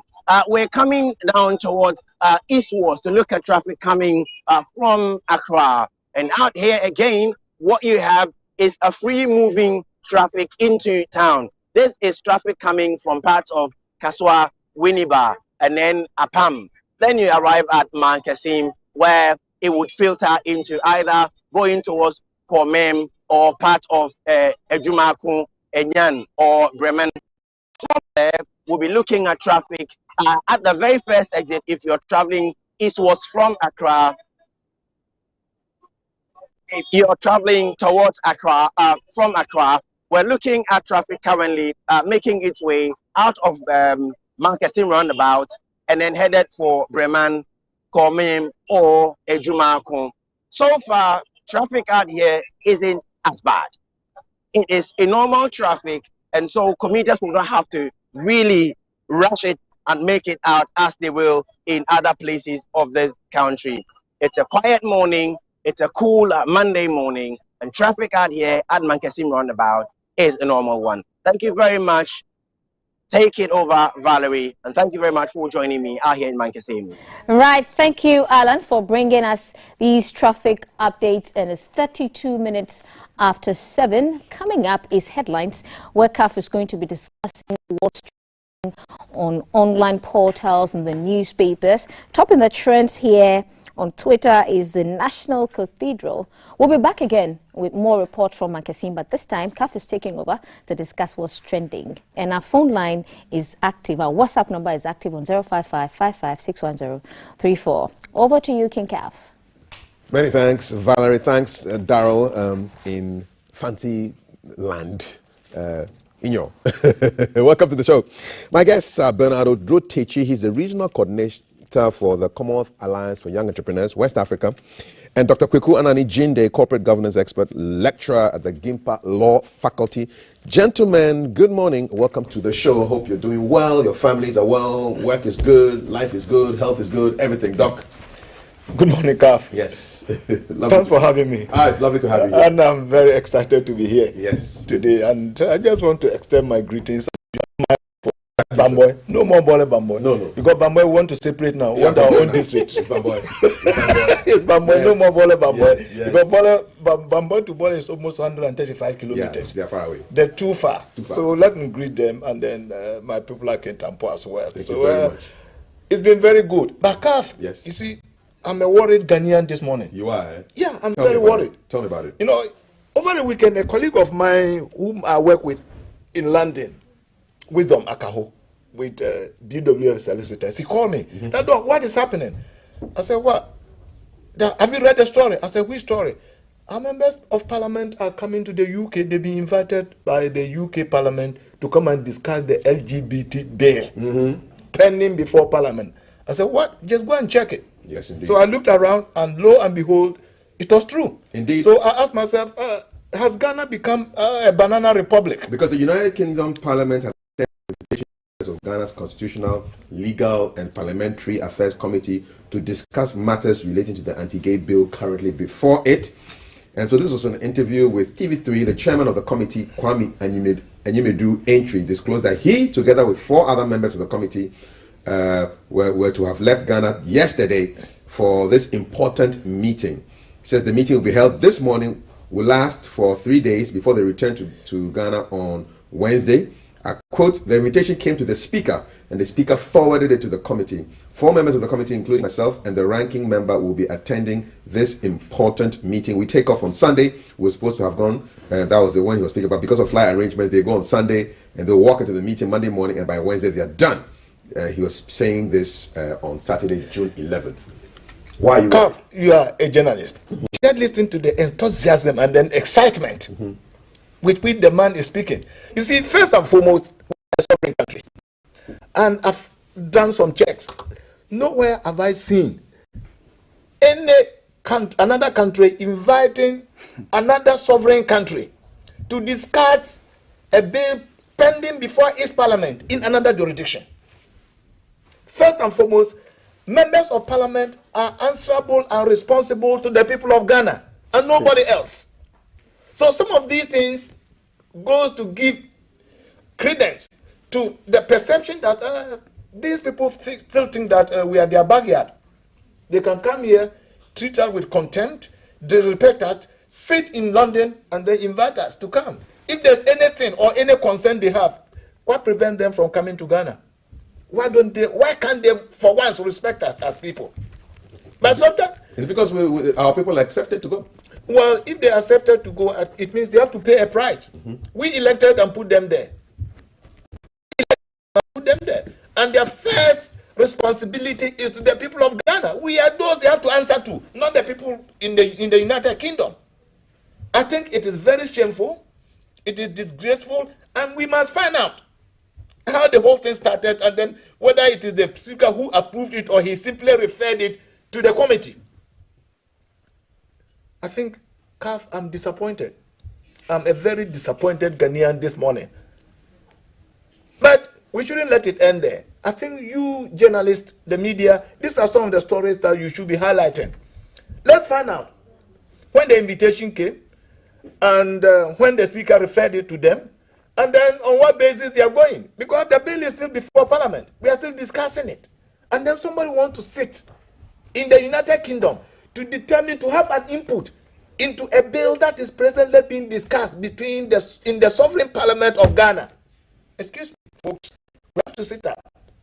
We have to sit up as a country. And you see, this is no coincidence. Just last weekend, these LGBT people, they raised their flag somewhere in the capital city. A billboard. Yeah. And just what's the significance of raising a billboard? No.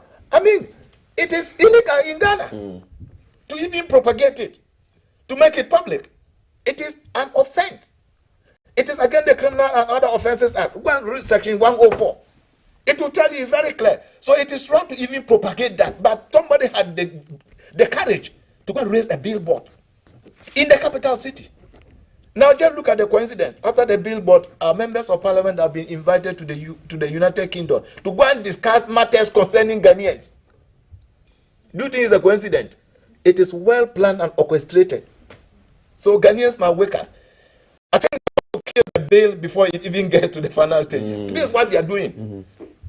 So to me, when they come back, lots of questions to ask. They have a lot of questions to answer before the sovereign people of Ghana. We'll show you who the members of this particular committee for Constitutional, Legal and Parliamentary Affairs is in a short while. But let me take your comments on this, Bernard Odro-Techi.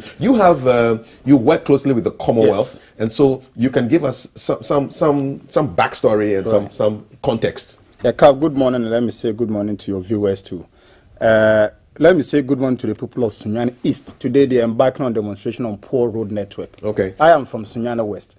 But if you go to Sunyani East, that is the regional capital of the Bono region.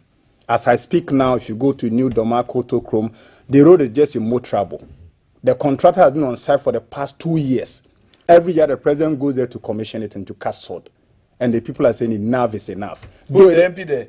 I mean, Yes. Oh, the boy chairman of Bree Power. Exactly. That is not my municipality, but that's a sister municipality. And it is terrible. So the protest is going on this morning? Now, as we speak. So if Sunyani Bono people are what? That's the regional capital.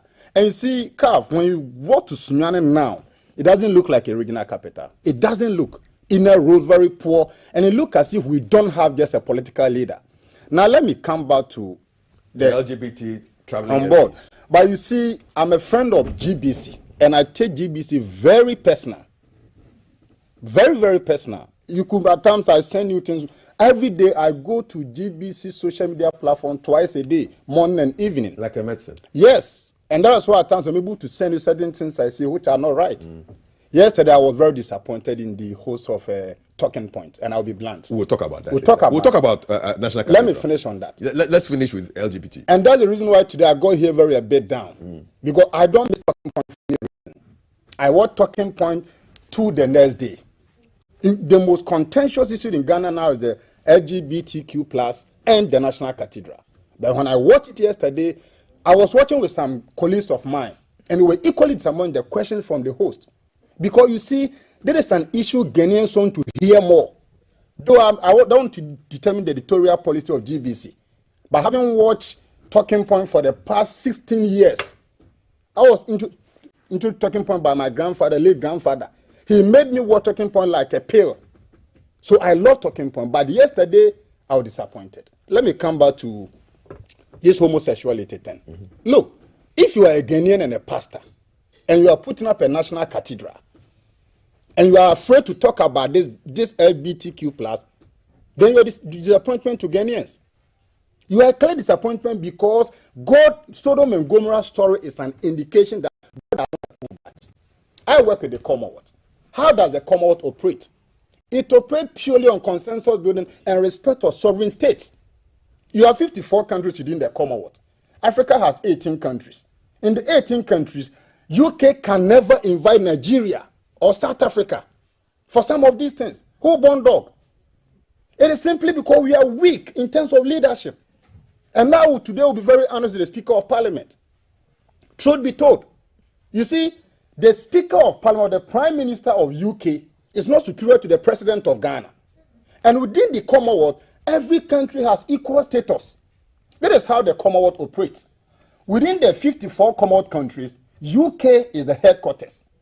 You have the Secretary General within the Commonwealth. But even that notwithstanding, any contentious national issues, you can't force people to the table. And I was expecting the Speaker of Parliament to rather invite them to Ghana. Why must they invite Ghana to discuss what? And it looks as if our members of Parliament take delight in going and being a first-class plane. That is what I see. If truly you love Ghana, and you have a contentious bill, and every set of Ghana, whether Islamic, whether traditional religion, Christianity, everybody is against it. So can't common sense lead our leaders? And it looks as if anything from UK is superior. Look, Calf, I beg to differ. Our leaders must set up. And for me, that is what I see. You know, a Nigerian-owned Gatwick International Airport in UK. At a point that UK wanted to use COVID to penalize Africa, Nigeria rose up. And they told them in the face that, look, if you do this, we will draw our investment from UK. Quickly, they changed the restrictive policies on COVID-19. So Nigeria is powerful within the Commonwealth. And UK can never, read my lips, they can never invite Buhari MPs to UK to discuss a contentious bill. See, I think in my candid opinion, our president has opened the floodgate to this. Remember, he went to Al Jazeera, and they asked him questions on this LGBTQ+, and he said that it is bound to happen. And today it is bound to happen. The posture of the president on this particular bill, in my view, is questionable. Because you see, I'm not a moralist, but I'm using a common sense approach here. There's an added intrigue that to it, any food you never came close at your mother's pot is a taboo. We grew up to see that a man must go to a woman. These same people, they brought the Bible, they brought the Schnapp too. And the guns. And the guns. Why are they not supporting polygamy? Why would the UK not tell Ghana that, look, introduce polygamy in Ghana? And they are supporting homosexuality. And look at the Bible, go and read Sodom and Gomorrah. It's not in the Bible. Are they brought the Bible to us. Me, my late grandfather never knew the Bible. They brought us the Bible. And the Bible told me that, remember Lot's wife. What happened to Lot's wife? Sodom and Gomorrah. So if the white man who brought us the Bible, and implicit in the Bible is something against homosexuality, this same person turned around to say that a caveat in the Bible that we found again, now practice it. Are we sensible? Then where is the religiosity of Ghana? For me, I believe in polygamy. Though I'm a Christian, but I believe that if the white man is real and genuine, let them support a bill in Ghana for polygamy. When are you marrying your second wife? Not, I will marry two. But if anybody does, I have no qualms about it. Because of the story of Sodom and Gomorrah. And I'm expecting the religious leaders in Ghana, so the Otabo, the Duncan William, the Ajinasari, they should speak out. They should voice out. Because if they don't do that, they will not be the story of Sodom and Gomorrah. Then I'll take it to be something like a mirage. It never happened. If indeed Sodom and Gomorrah happened in the Bible, and they made us believe, and that because of A, B, C, D, a whole community will be raised down by the anger of God, Ghana must be careful. And it looks as if our leaders are not conscionable enough when they see money. Look, a whole Sodom and Gomorrah in the Bible, the anger of God raised them down. We are inviting the anger of God on Ghana. See, where will you mount a spirited defense on putting up a national cathedral on one breath? And on the flip side, you cannot mount the same spirit against LGBTQ++. It's not a contradiction. There's a disconnect for you. Huge one. And then again, the architectural designer, David Ajay, is a known international advocate for gayism and lesbianism. Read my lips. The designer, the consultant for the National Cathedral, David Ajay, read my lips anywhere, quote me anywhere. He is a known international advocate and activist for homosexuality. So you are putting up a temple for God, and your architectural designer is an advocate for homosexuality. Are you thinking, do you respect God? Do you fear God? I'm sorry, I don't want to be part of this. Well, we have a couple of MPs who are part of a meeting as we speak this morning in the UK. So let me give you the makeup of the Constitutional, Legal and Parliamentary Affairs Committee. It's headed by the Honourable Kwame Enyimedu Entry, who is the chairperson. If you go to their website, parliament.gh/committees, you see his picture there. And these are the other members. The Honourable John Ampontua Kuma, who is the vice chairman of the Constitutional, Legal and Parliamentary Affairs Committee. We've got Honourable Bernard Ahiafo, ranking member. I believe he's on the trip. The leader was going with the ranking member. Honorable Francis Xavier Kojo Sosu, deputy ranking member. He's MP for Medina. Honorable Cletus Apul Avoka, who is also another member of the committee. Honorable James Agalga, I believe he speaks for defense issues. He's with the NDC member. Honorable Joseph Kwesi Mensah is also a member. Honorable Kwesi Ameya Shreme, Sunyani East. He's a member of that committee. The Honorable Alfred Obing Boateng, he's also a member of the Constitutional, Legal and Parliamentary Affairs Committee. The Honorable Bright Bachi Baligi is also a member. Honorable Andrew Kofi Ejapa Mercer, member. Wow. Honorable William Ureku Edu, member. Honorable Kojo Opong Nkrumah, member. Honorable Bismarck Tete Nyako, member. Honorable Joycelyn Tete, member.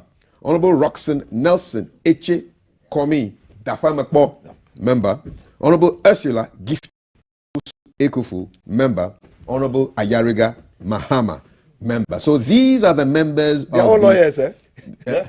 They're all lawyers. They're all lawyers. Yeah, it's constitutional, legal, and parliamentary affairs. Let me supply information to you. Yes. Yesterday on a platform, the aide to the MP for Sunyani East wrote, and I quote him, UK has the power to invite us. Oh, how? They don't have any power to. Yes, this is him. And I challenge him on the platform. That's completely wrong. And he is the aide to the MP for Sunyani East.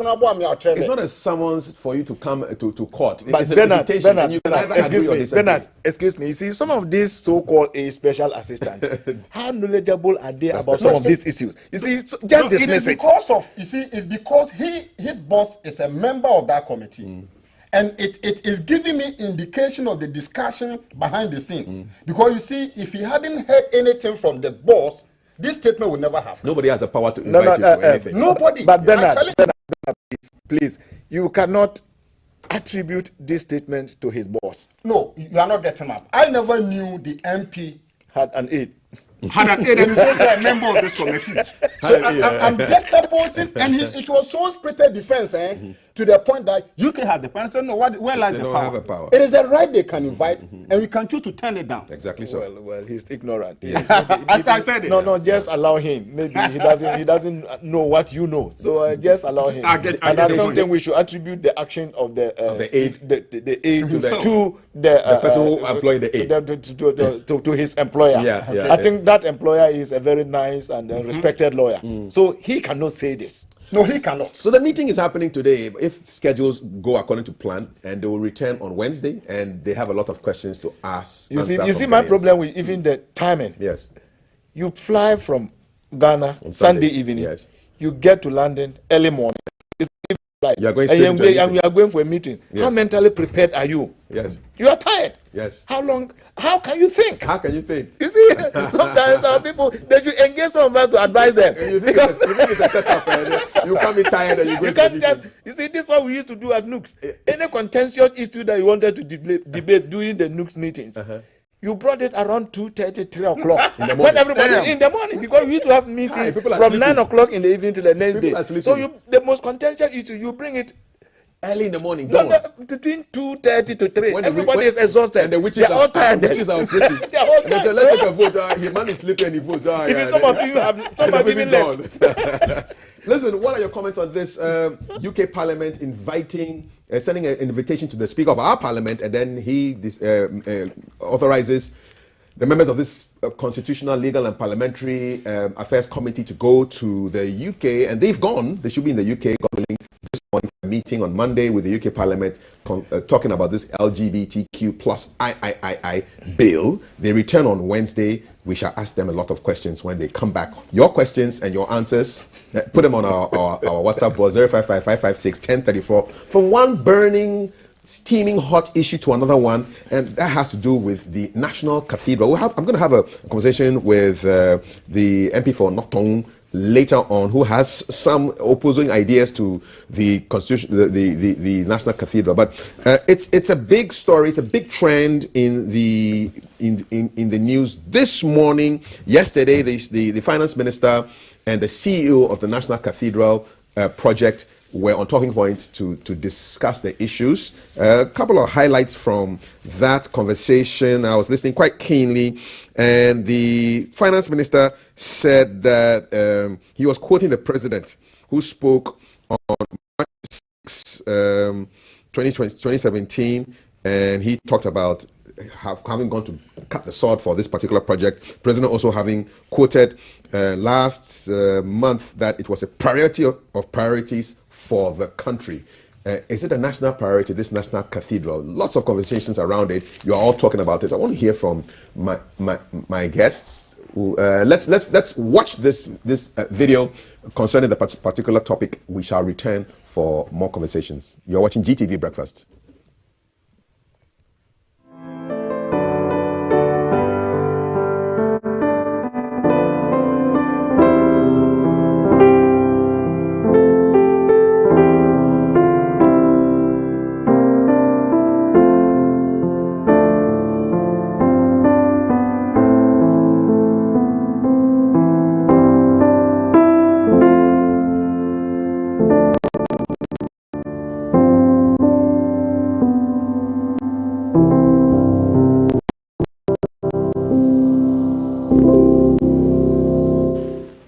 What a beautiful song, but the thoughts around it are not that beautiful this morning.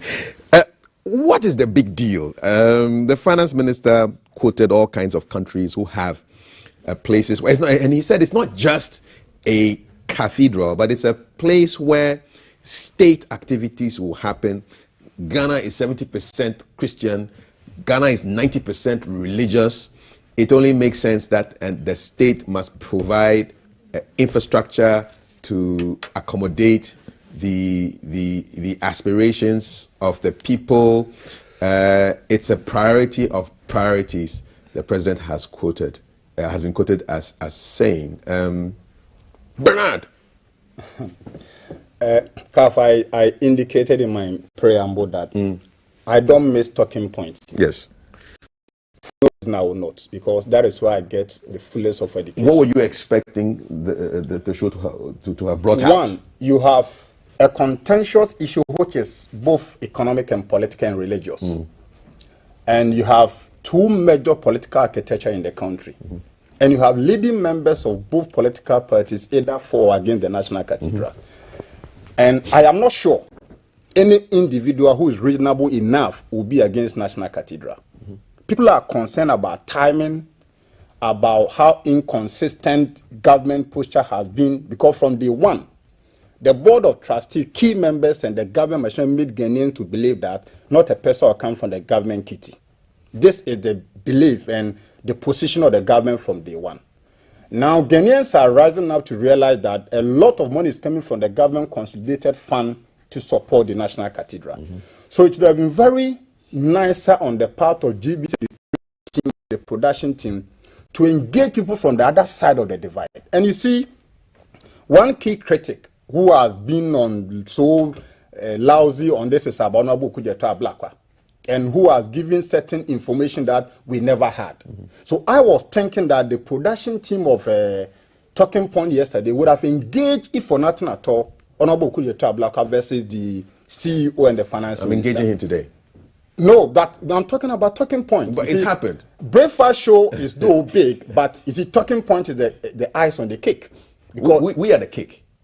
You are the cake, but they are the bigger cake in the weekend. Because you see, on Sunday evening, there is a food everybody want to eat from that food. And having the finance minister, the CEO of the... What are your questions? What would you have asked those two people? I'm coming to it. Tell me. Ghana is a secular state. And I'm not sure Ghana toes either to Islamic Christianity or traditional religion. It's an open kind of state. What the government is seeking to do will also open the Pandora box for tomorrow for the traditional religion to wake up and say that we want a national cathedral for shrine. Can government say no to that? The Islamic community can also wake up and say give us a national mosque. So everybody is for national cathedral. But the way a manner government has put up a defense initially for and now turning the table is worrisome. These are my issues. I have you thought it was a personal pledge, which is now becoming a national issue. I have a genuine concern as a Methodist, a Christian, where a national cathedral project is being, the consulting is being done by a known homosexuality activist, David Ajay. That's my first concern. Where did you hear him making his activism? He's made it openly on his Twitter page, Facebook page. It is a known thing everybody knows in this country. He himself has admitted it. So the board of trustees, all of them, they are astute men of God.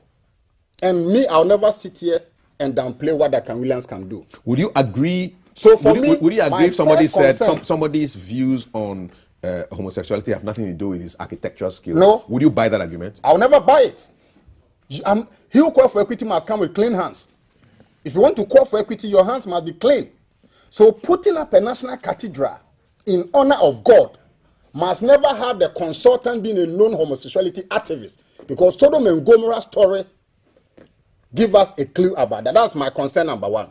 Concern number two, government from day one made us believe that not a pesewa will come from the government coffers.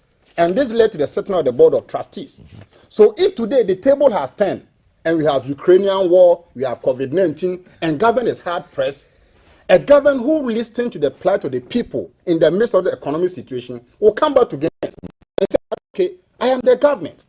I hold the resources in trust. Initially, I said that not a person will come from the state coffers. Now the table has turned. So people of Ghana, give me the opportunity to withdraw money from the consolidated fund. That was not done. Issue number three. Ghanaians got to know that almost over 200 million Ghana cedi had been coughed out just few weeks or days ago. And that for me, these are the legitimate concern. And look as if that we are transforming a personal pledge to honor God to a national pledge. If you put 50 Ghanaians or 100 Ghanaians... Is the president doing anything illegal? He is doing something to honor God, but through the wrongful way. Is it illegal, though? Illegal. You see, if you take this constitution of Ghana... What law has he broken? You see, we have a law on parliamentary appropriation. And any amount of money you withdraw out of the consolidated fund, there are processes you must follow. And from the way letters came out, shows that those processes were not followed. And if power change hands, some people can be held accountable. Why hasn't Parliament risen up? It's up to them. And that's why people feel that is the weakest parliament under the Fourth Republic. Although it's the weakest. Although it's a hung parliament. It is the weakest. And you can quote me anywhere. Because you see, when Ghanaians gave a guy Parliament Chimpe, the expectation was that inverting approval of ministers, justices, a lot of things were going to be done. To be tight. But as we speak today, it has been the weakest parliament under the Fourth Republic. What do you think is causing this? I'm sure people are shortchanging Ghana. And I see that some members of parliament see it as a business venture. Because the party in government want to lobby you. Other than that, some of the things happening in parliament is very, very unconscionable. Even talk about this invitation. A chamber parliament will not honor an invitation to UK just on the silver platter. So for me, under the Fourth Report from 92, 96, 2000, the parliament, because the expectation even people of Ghana had, when Right Honorable Speaker was elected on that night, it was like an independence for Ghana. Jubilation all over. But it was short-lived. It was short-lived. So for me, this whole national cathedral, the blame game, the president withdrew money, never passed through parliament. What are you doing as a parliament? Good questions. And even if the MPs will be a rubber stamp, what about the NDC MPs? Assume without admitting that the MPs will toe the line of the president. How about the NDC? What about the minority MPs? Lots of questions from Bernard. I want to hear from Dr. Anani Jinde before I run off to go and see what Jay has for us. Doc, so National Cathedral, lots of conversation, lots of chatting.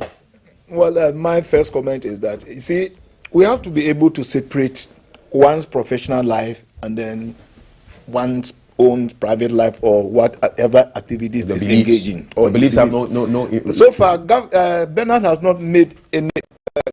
He has not proved anything that the man himself is gay. I've He not said, said no. You have not provided any. You have not provided any evidence to that, and you didn't say that. I'm glad you said he's just an activist. Yes. Well, in this case, I trained as a lawyer, right? And I'm against rape. Doesn't mean that if a campaign against rape or whatever, and then somebody goes to rape, I don't have the right to go and defend that person. It's purely professional, which must be separate from your individual beliefs and then your activities. So we have to be able to separate that. And the secondly, that man doesn't have the professional qualification to do that work. I think yes. Is he a Ghanaian? I think yes.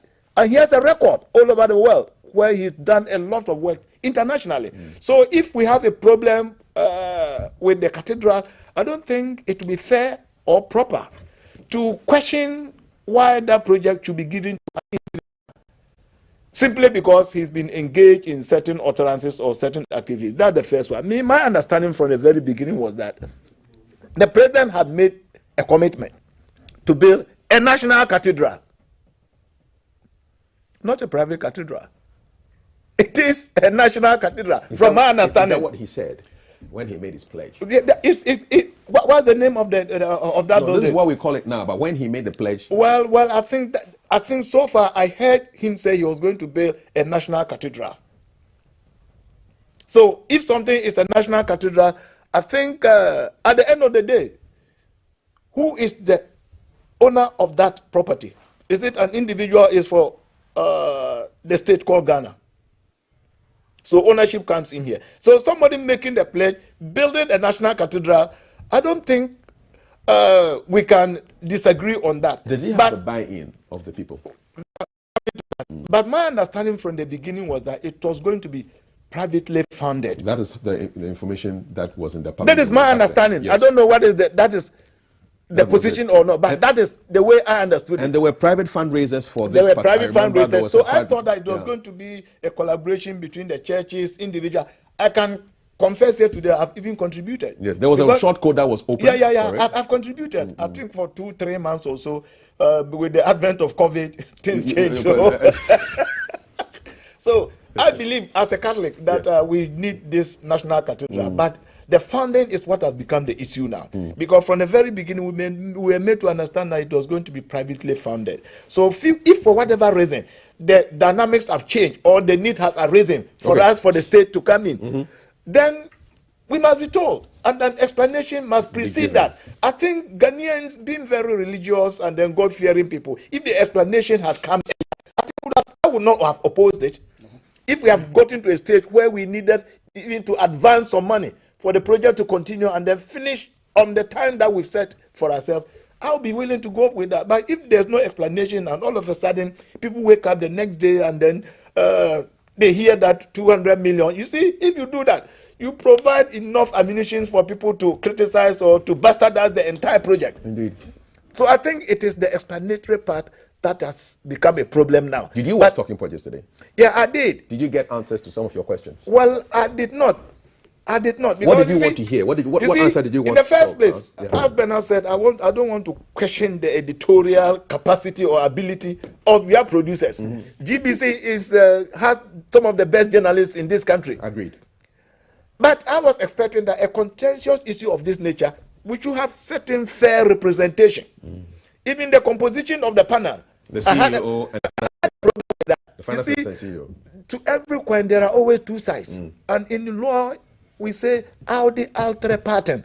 Hear the other side of the story.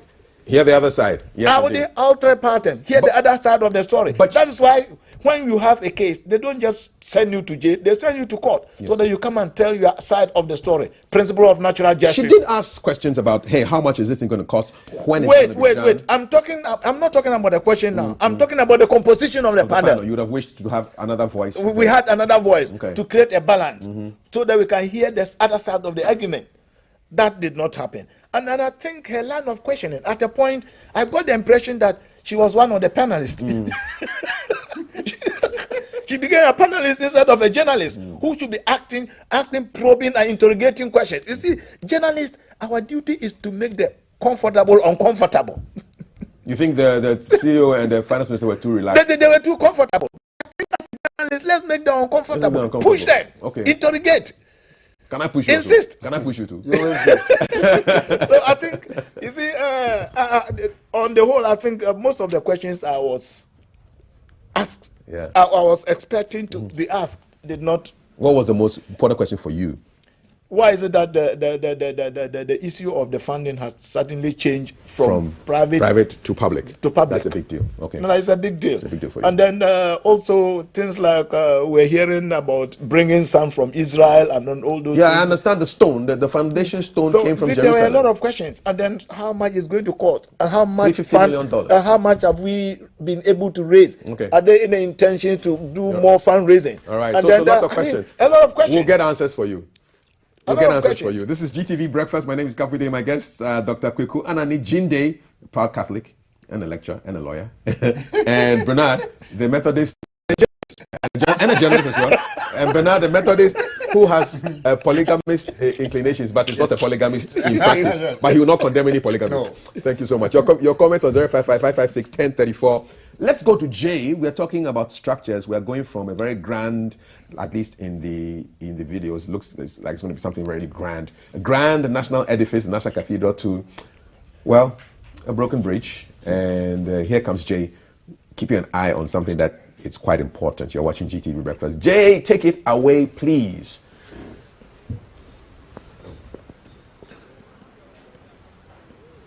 Thank you so much, Kafuye. Welcome to the Banana Inn Bridge, or what's left of it anyway. This bridge goes across a storm drain, which allows waters to go from here towards the sea. Unfortunately, it's in a very, very deplorable state, and the recent rains haven't helped matters.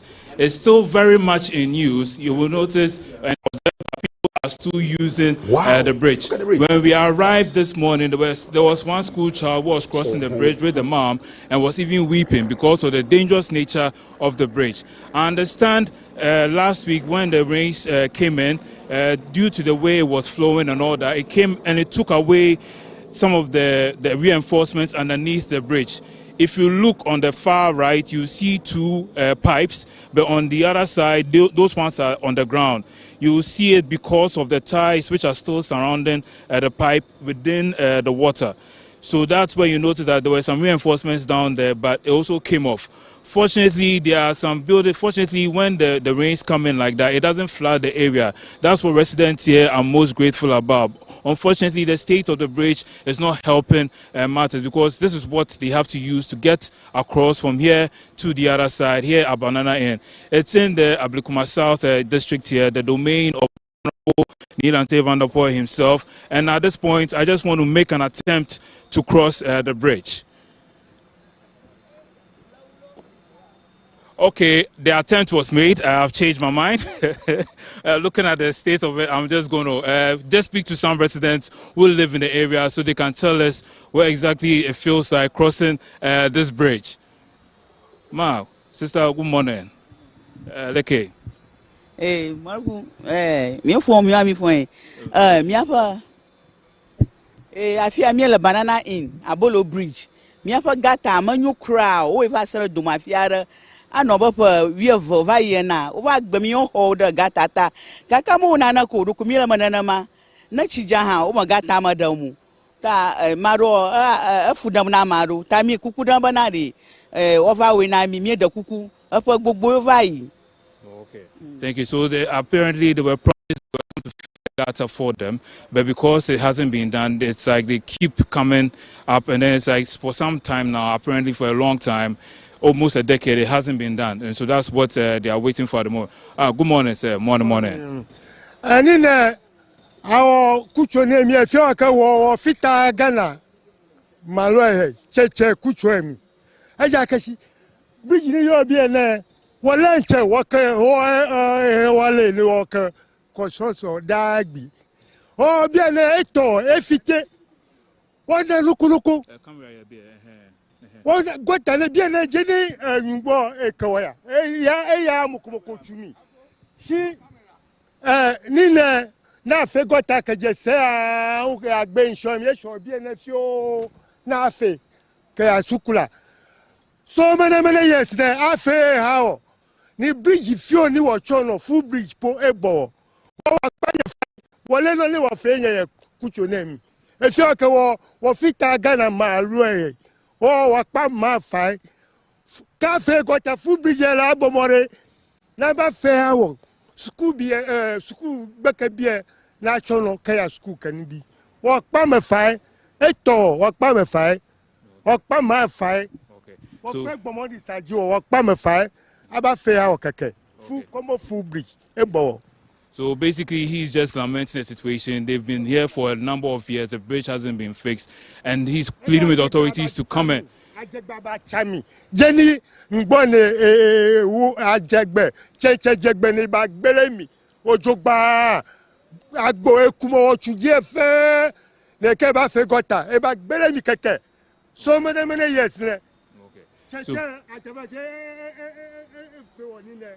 So basically, they've opened now for them, but they didn't fix the gutter for them. That's what he's lamenting about right now. I just want to speak to one person. Good morning, sir. Please, your name. My name is Dela. So please, what do you also have to say about the state of...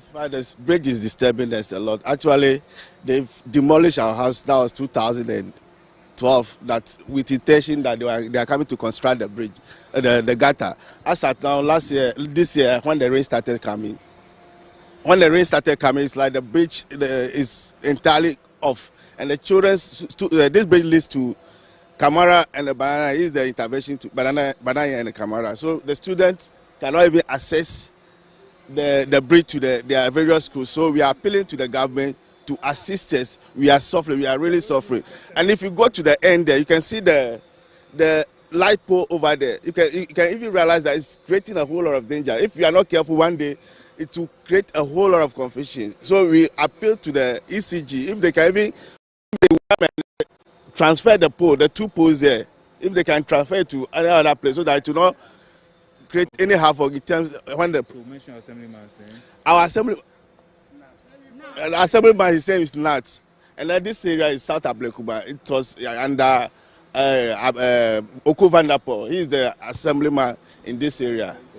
Okay. And so have you appealed to the assembly or anything like that to come and help them? Actually, we informed the assemblyman who comes here several times, but nothing has been done. It's like he also don't have any capacity of doing it. It seems he also went to go to the what is the name, the mayor, but yet I might say the mayor, the former mayor, but nothing has been done about it. So because of that, we are appealing to the government. They should come to assist us. We are suffering. The children cannot access the bridge to their various schools. We are really suffering. We are really suffering. Yeah, so I guess basically people are just complaining about the state of the bridge, telling us about the electricity poles over there, which are costing havoc. The producers are in my head. I have to make an attempt to cross the bridge so you can experience what people go through when they have to walk across this bridge.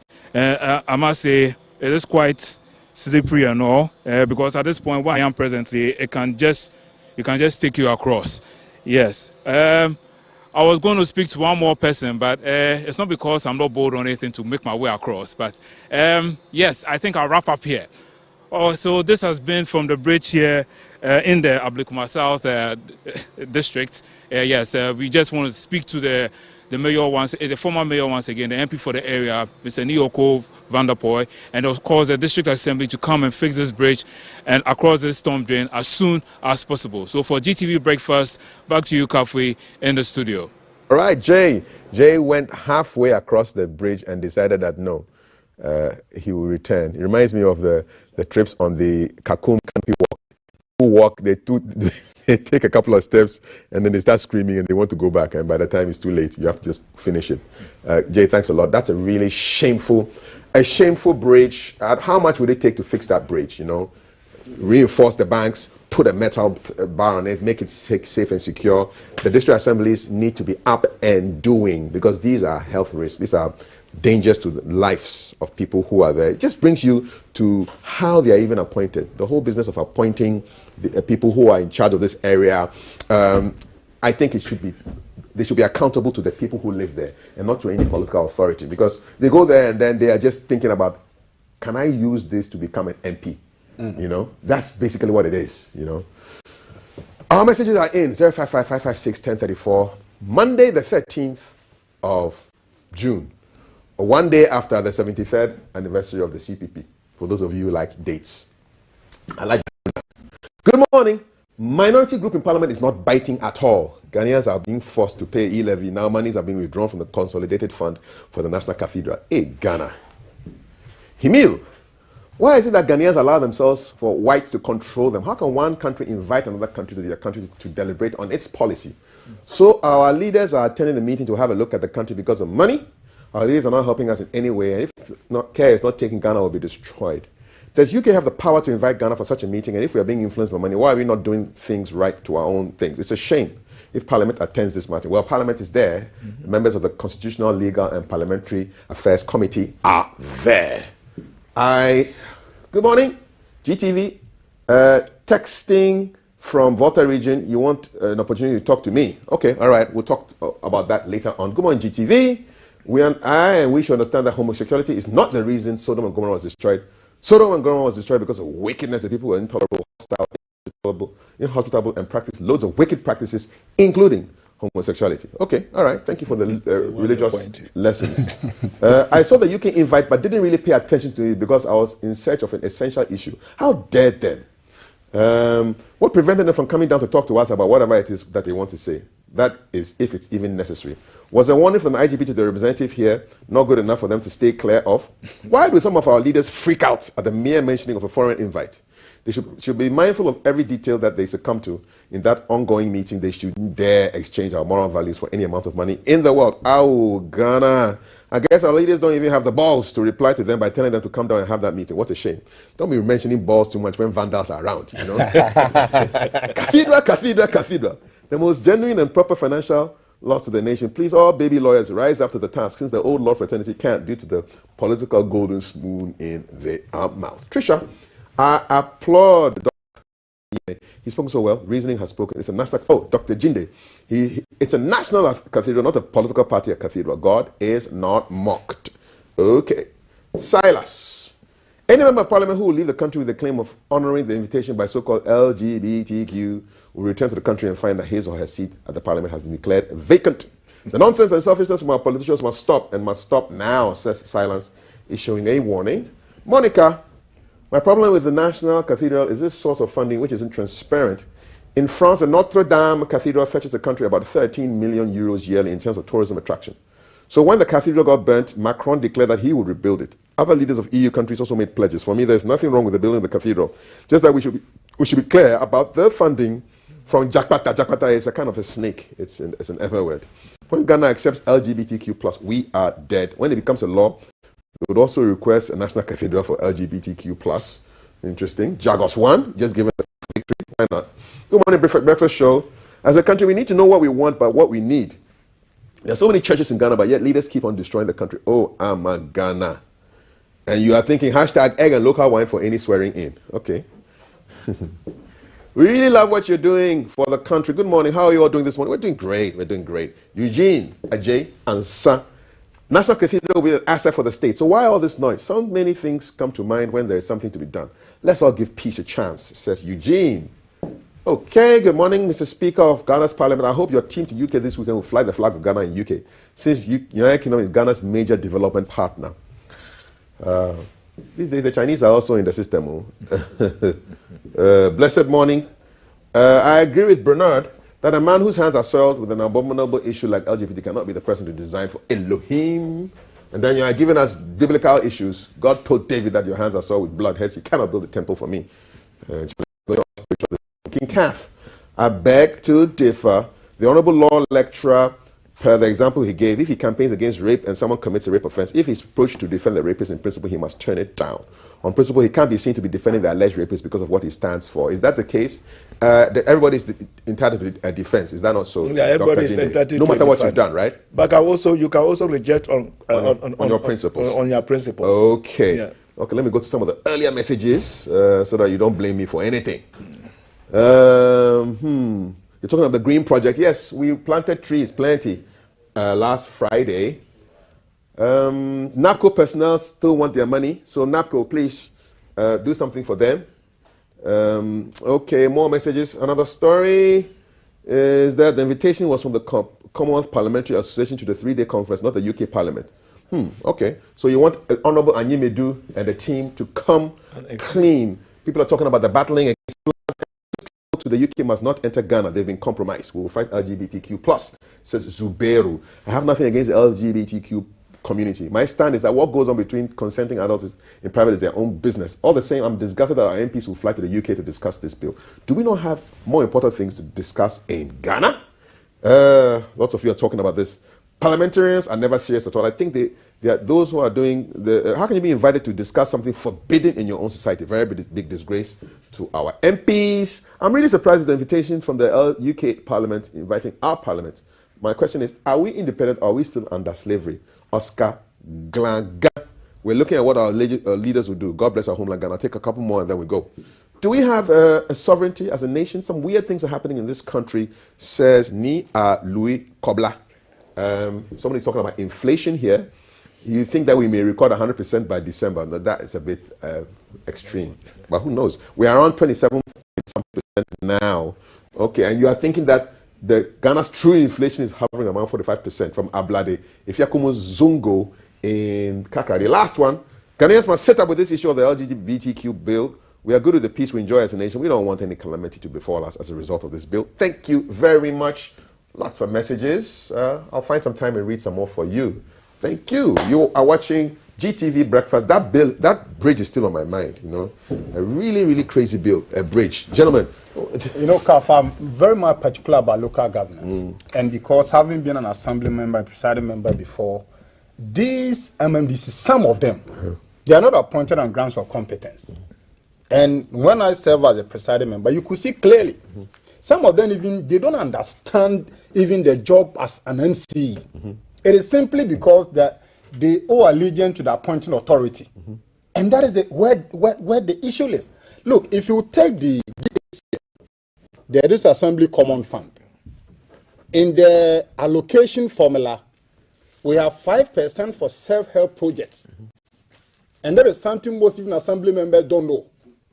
Now, what happens with this 5% is that it's at the discretion of the MMDCs. If you can have 5% of your DACF in it as for allocating for self-help project, a bridge of this nature should not be in this state. And it is also simply because most of the MMDCs are not just innovative. It is either they are waiting for IGF, either they are waiting for DACF or DDF. They did a District Development Fund. And you see, when these funds are not coming, the creativity to think outside the box to raise additional funding curve is not there. So for me, I will also support the call that let's get MMDCs elected. When they are elected, the allegiance will not be on the appointing authority.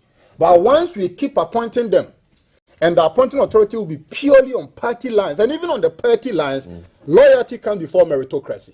So you can have a very incompetent MCE, DCE, who feels that when he has an ear and eye at the presidency, nobody at the grassroots matters. And you see, CAF, if the local governance system is efficient and effective, there will development all over. All right. You have over 260 MMDCs. If each of them will be a little bit creative, in addition to the statutory funds, imagine where Ghana will be. Imagine where Ghana will be. Yeah, looks like a beautiful dream if we get it right. Dr. Jinde, your thoughts on the whole? Well, I think this bridge is an affront. No, it's an affront. So you want to tell me that the district assembly or the municipal assembly, they cannot raise 100,000 to fix this bridge? You see, it's all boiled down to the appointment that we make, and then the type of people we appoint. You see, if I had my way, let's elect them. And then, though we are still under the old regime, the type of people we appoint to some of these places, I think, well, it least might to be desired. I have some information somewhere. I think the last appointment they made, there was one region up north. People with PhDs, masters, people who are very innovative, people who could carry, but they didn't get a chance. They got somebody who finished SS. So what is he bringing on board? Who are his competitors? Who? People with PhDs, masters, or what? Even some medical doctors. They applied. These are people who are very successful in their own private life, who can think outside the box, but they did not get it.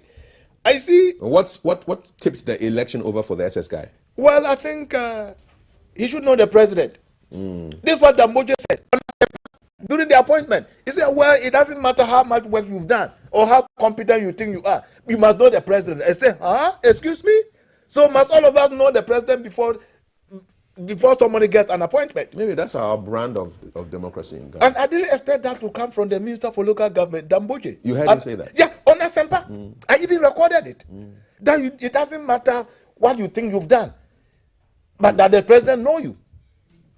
This was the question he asked. So it means to get appointed, the president must know you. How do you get the president to know you? That is why when the president is traveling, people follow him. Even I have it on record. The last appointment, even people had to travel to UK when the president was in the UK to go and lobby. So that's the bane of our politics. So that is the problem. Right. Let's get the right people and let's get them elected. Let's get the right people. Let's get them elected. Before we dash out of here, this is a story that is not going away anytime soon, and it has to do with the mafia of the Asogli state, Togbi Apeda the 14th. And so it's just brief summary, 30 seconds. He returned ex-gratia over 365,000 CDs. All the Ghanaians hailed him. Others thought he was just playing politics.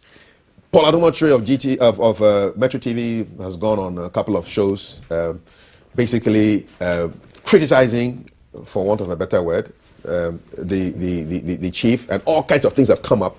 And the latest I know is that the Asogli youth are mad at the Council of State. It's in today's Daily Analyst over attacks on the Togbi Apeda, and they suspect that the Council of State is behind recent attacks on their overlord, Togbi Apeda the 14th, after returning the controversial ex-gratia check to chest.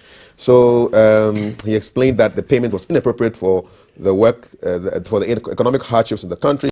However, Togbi's gesture has sparked controversy, with some Ghanaians criticizing his action as self-serving. And so the youth are thinking that the Council of State is pushing Paul to malign and denigrate the good name of the chief. There are issues arising out of this. Mr. Martin Pegbu thinks the Council of State needs restructuring. Others said it's not even necessary at all. They can't really see what the Council of State is doing. Your views, briefly, before we jump out of here. Calf, you know, Togo Afeda is a vendor. You are a vendor, I'm a vendor. Pollard Motre is a vendor. Our motto is truth stance. And regardless of whose lab the truth is, we have to speak it boldly. I'm fully in support of anybody who returns his ex gratia, not to the state.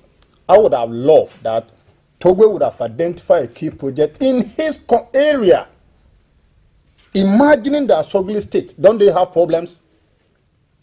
Anybody returning the money to the state, I'm for that.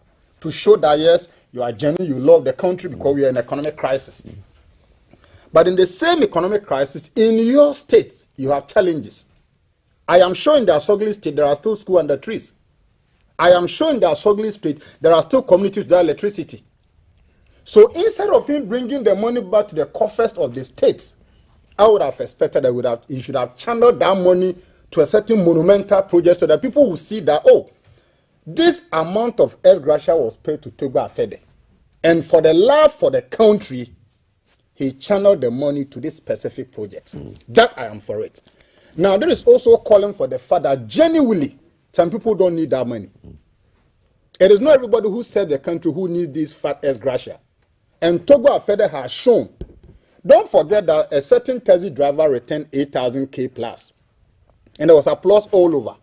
Why would Togo return something in excess over 40 times that amount and there is controversy? It's a politicization. Exactly. I also have a bit of issue with the time of the return of the money. And this, I'm being candid and honest with Togo because he is a vendor and the truth must be spoken. When did he return the money? The money was paid to him 2021.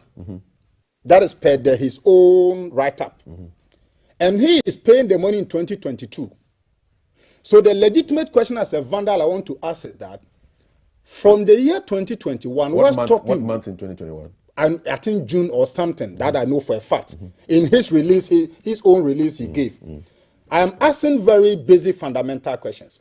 Why did he not return the money the same month it was paid? So any legitimate accountant person will ask questions. I have endorsed him for doing such a gesture, but I'm asking more probing questions as an old vendor, which our motto is true stance. Why did he not return the money in June 2021 or the month it was paid? Somebody will say that the man doesn't matter. The man matters. Because I can take 365,000 Ghana cedi, invest in a 180-day treasury bill, and get the returns and later return to you. What 365,000 can do in 2021, it cannot do in 2022.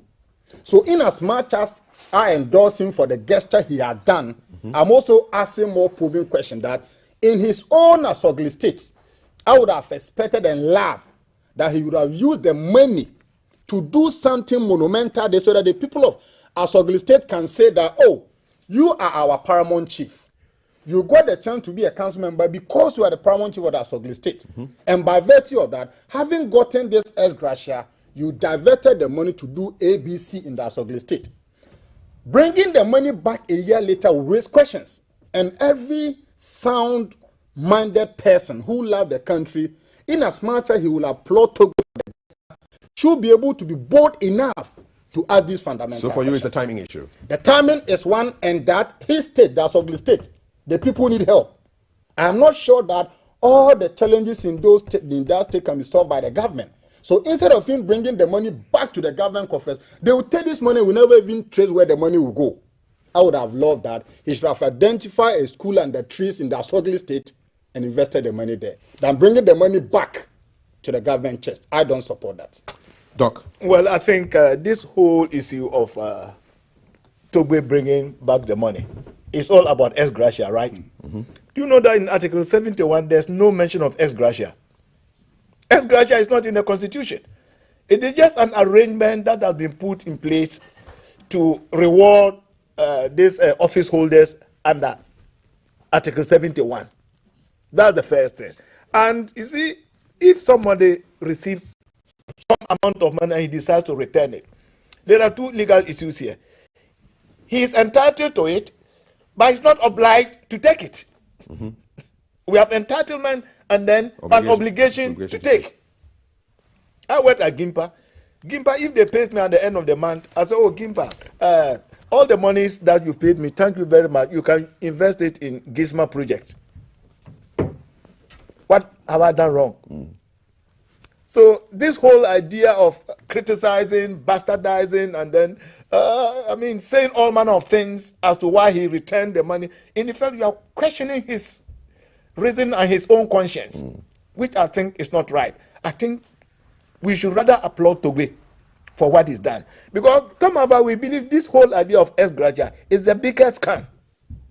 You think it's a scam? It's a very big scam. Why should we pay this huge amount of money to people?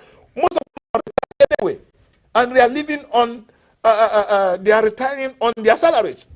So in effect, we are paying them double salary. So I think this whole idea has to be looked at. And even the committee that is specified in the Constitution, we have to look at the committee. Okay. The committee has to be looked at again. First and foremost, we shouldn't allow the president to appoint the committee. Even if we allow the president to appoint the committee, we should make it institutional representation. Mr. President, this institution must be represented, this must be represented, and this must be represented. Right. We cannot just give the president a blank check. Right. We should specify those institutions that are supposed to be represented in the committee. And apart from that, we can even move from the presidency and then have a standing committee of parliament to review some of these issues. You see, the moment we allow these things to happen, that is why up to now we are not able to pay school feeding programs. That is why as a country we are not even able to pay child support. If we have put our house together, with all this money going out of the state coffers, we should be able to pay child support until the children are 18 years and above. A great submission. But if you do this, you cannot pay. We cannot pay. 10 seconds. 10 seconds. You see, the posture of Paul Adumotre must also be condemned. You see, he's taking the thing too personal, as if as a personal grudge to Fede. It's more like a comedy show he's doing. He should stop it. Okay. Your 6 seconds are up. Small ever lessons for you. Togbe. Not Togbe. Afede. Togbe. No, it's not. Afe. Like you're blowing on a candle. Togbe. Look. Afe. You are blowing your wife a kiss. Togbe. Like look like this. Afede. To Abuajoa. Yes, to Abuajoa. To Abuajoa. Kiss Abuajoa. Afede. Togbe. Afede. It's not Togbe. It's Togbe. Togbe. Okay. Afede. Thank you so much. Sorry. No, don't worry. I'm teaching. I teach everyone on TikTok, so this is one of my lessons. All right. Blow a kiss to your wife. Hey, you're blowing yourself with that. How about you? You know I'm a Vanda. Hey, guys, too romantic. That is very romantic. This is a German one. Highly romantic. Talking of Vandas, the next guest is a Vanda also. Oh yeah. The Honorable Samuel Kojoto Ablakwa is going to be coming up, and we're going to be talking about the National Cathedral, issues of funding. Should it be from the National Kitty or should it be privately funded?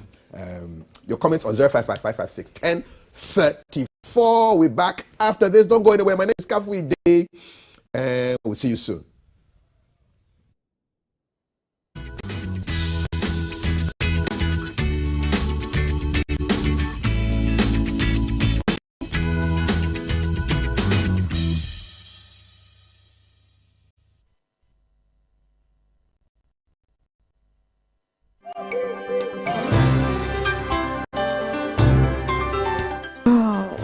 Today he has been extra sweet, and the way he looks at me. I have done everything by the book. It's on. Hey, but I have to get some condoms, Charlie.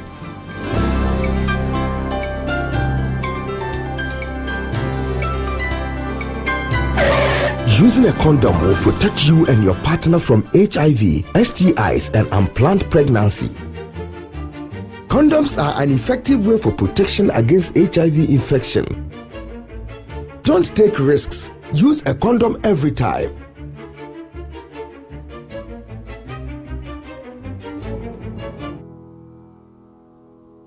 Always come prepared. This advert is brought to you by the Ghana AIDS Commission and Ghana Health Service.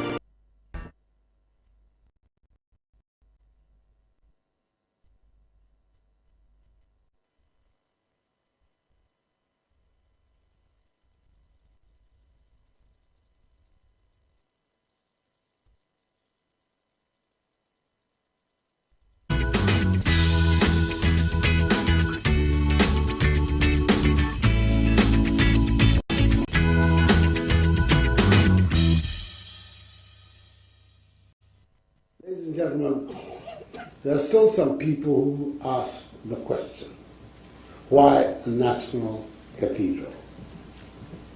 I want to proffer 3 reasons. Firstly, since gaining our freedom and independence from the British colonial power 62 years ago in 1957, Ghana has been spared civil war, famine, and epidemics. We're certainly no better than the other nations in our neighborhood who have been confronted with these challenges. But I believe it is by the grace of God that we've been preserved and sustained.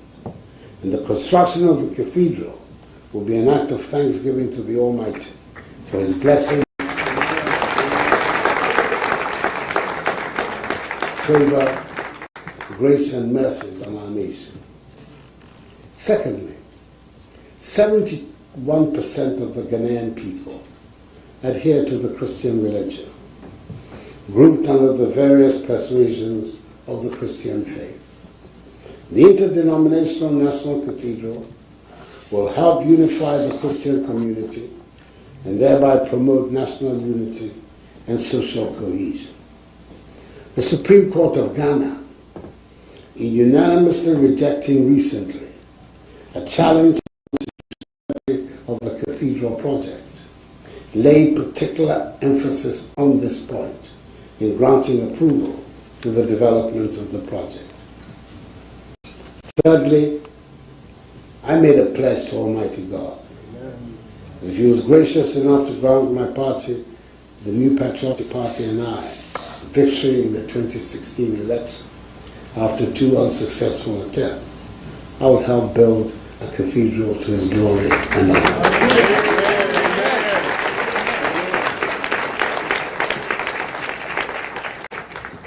I'm determined to redeem this pledge.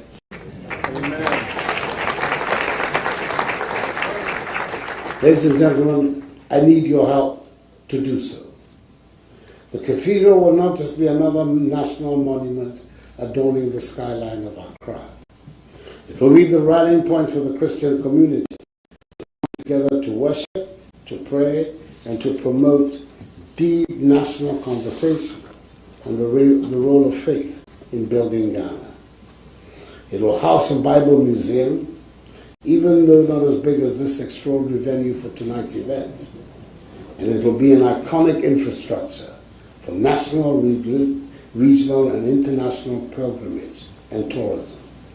That is why we're trying to mobilize the Christian community, home and abroad, to join us in partnership to raise the needed resources to build the cathedral.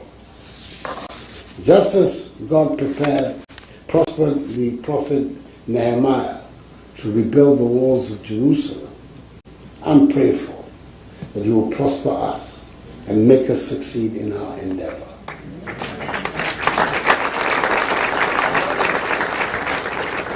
I hope that the Ghanaian diaspora, all well-meaning friends of Ghana, will support us in helping to bring this transcendental project to fruition. I'm very grateful to all of you for your presence here this evening. May the God of heaven strengthen our hand as we arise to build the cathedral to His glory. And may He continue to bless us all in my homeland Ghana and make her great and strong. I thank you.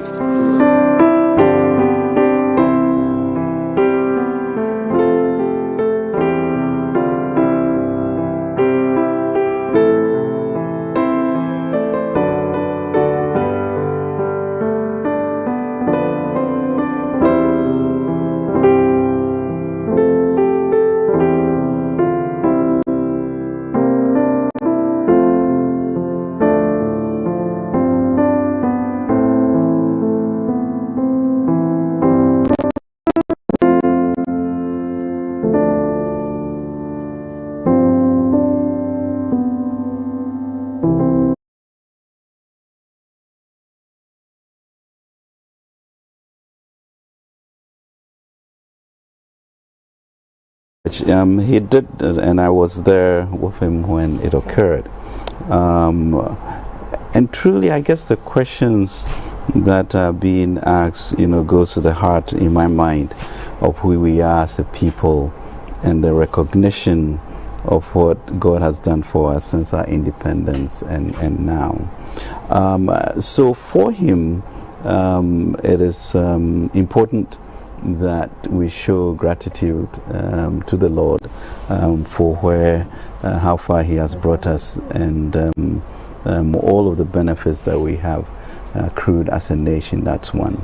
I think in there too, it's a recognition that 70% of the nation are Christians who embody certain beliefs, and I think the Supreme Court ruling also did mention that over 90% of us, are quote unquote religious, and therefore it's the nation's responsibility to build the infrastructure to support, what our beliefs are, and that's important. And the issue of finding a monument to memorialize God, finding an architecture that embraces, I think people get a misconception that the cathedral means only church services, but really creating a space in which major national celebrations can occur there, which will bring the type of unity that we envisage that our country needs going forward. Okay. So it is important. I think, we look at 2017, we look at 2022, we see how far we have come and how far we have to go and what we are doing to be able to do that. Surely there are various gaps. We know what COVID did. We know what the Ukraine invasion has done globally, and we all acknowledge that. We know what imported inflation is doing to us. But yes, we must be doing something to avert that. But let us make sure that we sort of cross all our T's and dot our I's and make sure that we move in tandem with all of the pillars that builds a strong nation. And the spirit of the nation cannot be undervalued, and monetized, because it is that makes us distinctly different. So once again, we should think about the eternal rate of return. Know that we will manage these resources well. And as to year to date, as I mentioned, I think we spent about 25 million Ghana cedis, but the government has spent over 31 actually billion Ghana cedis in our expenditure. So what is the anticipated total cost for this project, the National Cathedral? Yeah, I think it's meant to be about 350 million over that period. Cedis or dollars? Dollars. And the expectation really, as we said, is that we'll be right behind the trustees in pushing for private sector, church mobilization, Ghanaian citizens understanding the appreciation that they must give to the Lord to support that, but government always in the background to ensure that the process moves on. And what is the anticipated completion?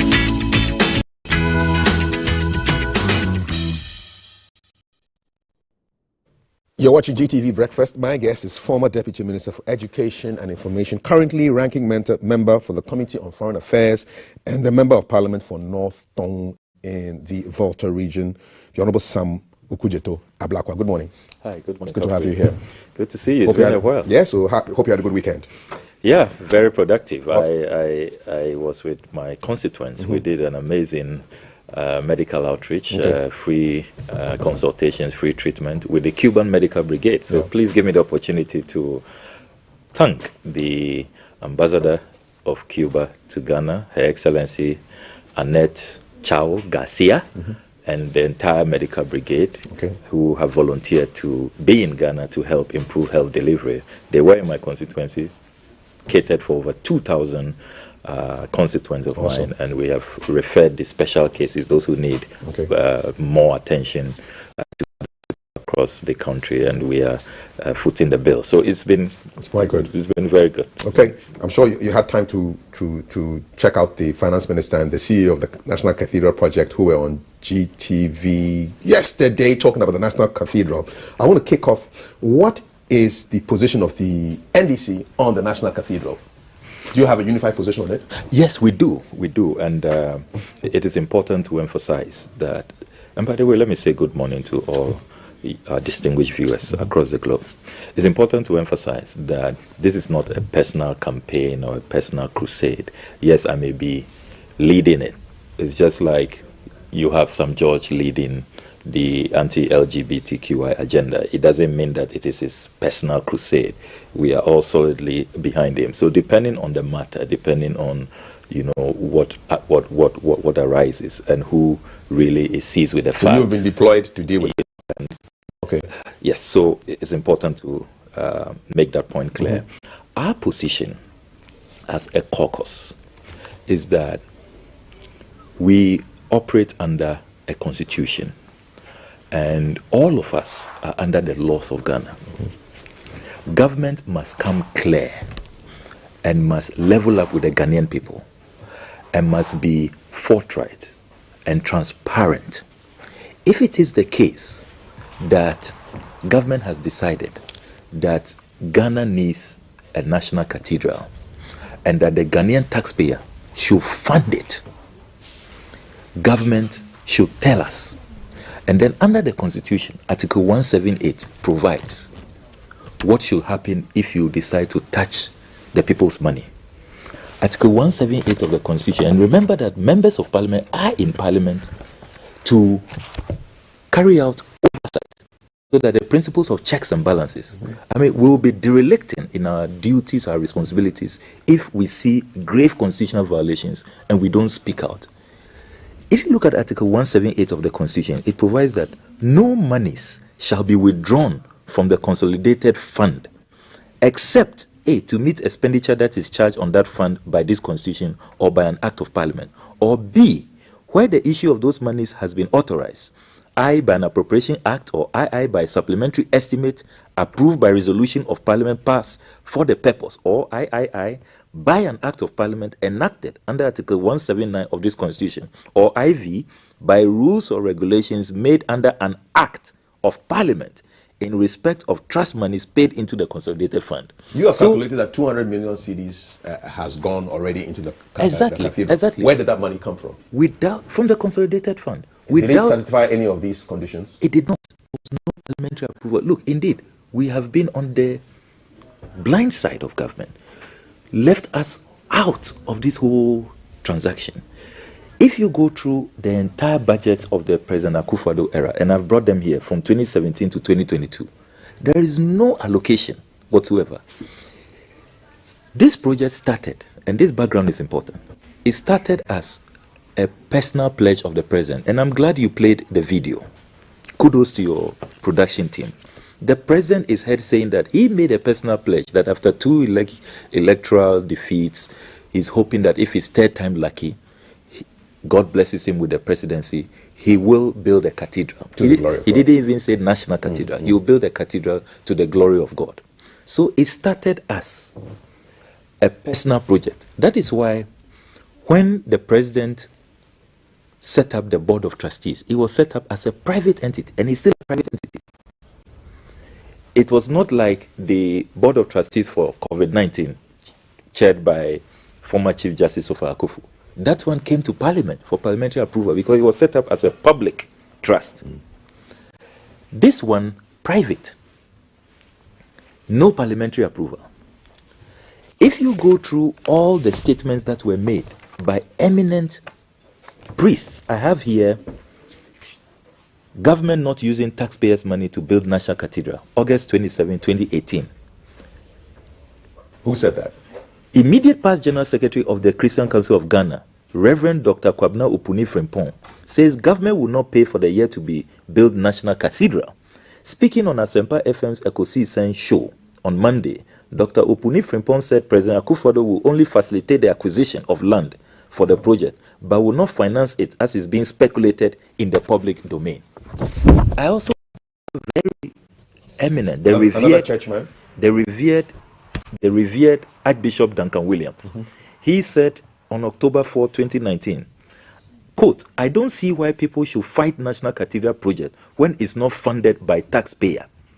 General Overseer of the Action Chapel International, Ministry, Archbishop Nicholas Duncan Williams, has iterated his support for the construction of the National Cathedral, ABC News can report. Responding to the controversy surrounding the funding of the edifice, the Archbishop noted that the building is being funded by donors from around the world, thus the taxpayer will not be burdened in any way regarding the project. Is it your understanding that the president has deceived the church? The government has not been fair to them. It's not been fair to them. That is why I can confirm to you this morning that one very eminent member of the Board of Trustees has walked away. When did he walk away? Pastor Mensah is no longer on the board. But his picture is still on the website of the National Cathedral project. And it's all the deception and the lack of candor. For more than 2 years, he's not been participating. He's giving clear indication that he doesn't want to be part of this. Has he written something to that effect? That he was not written to. They were only called, invited to a meeting.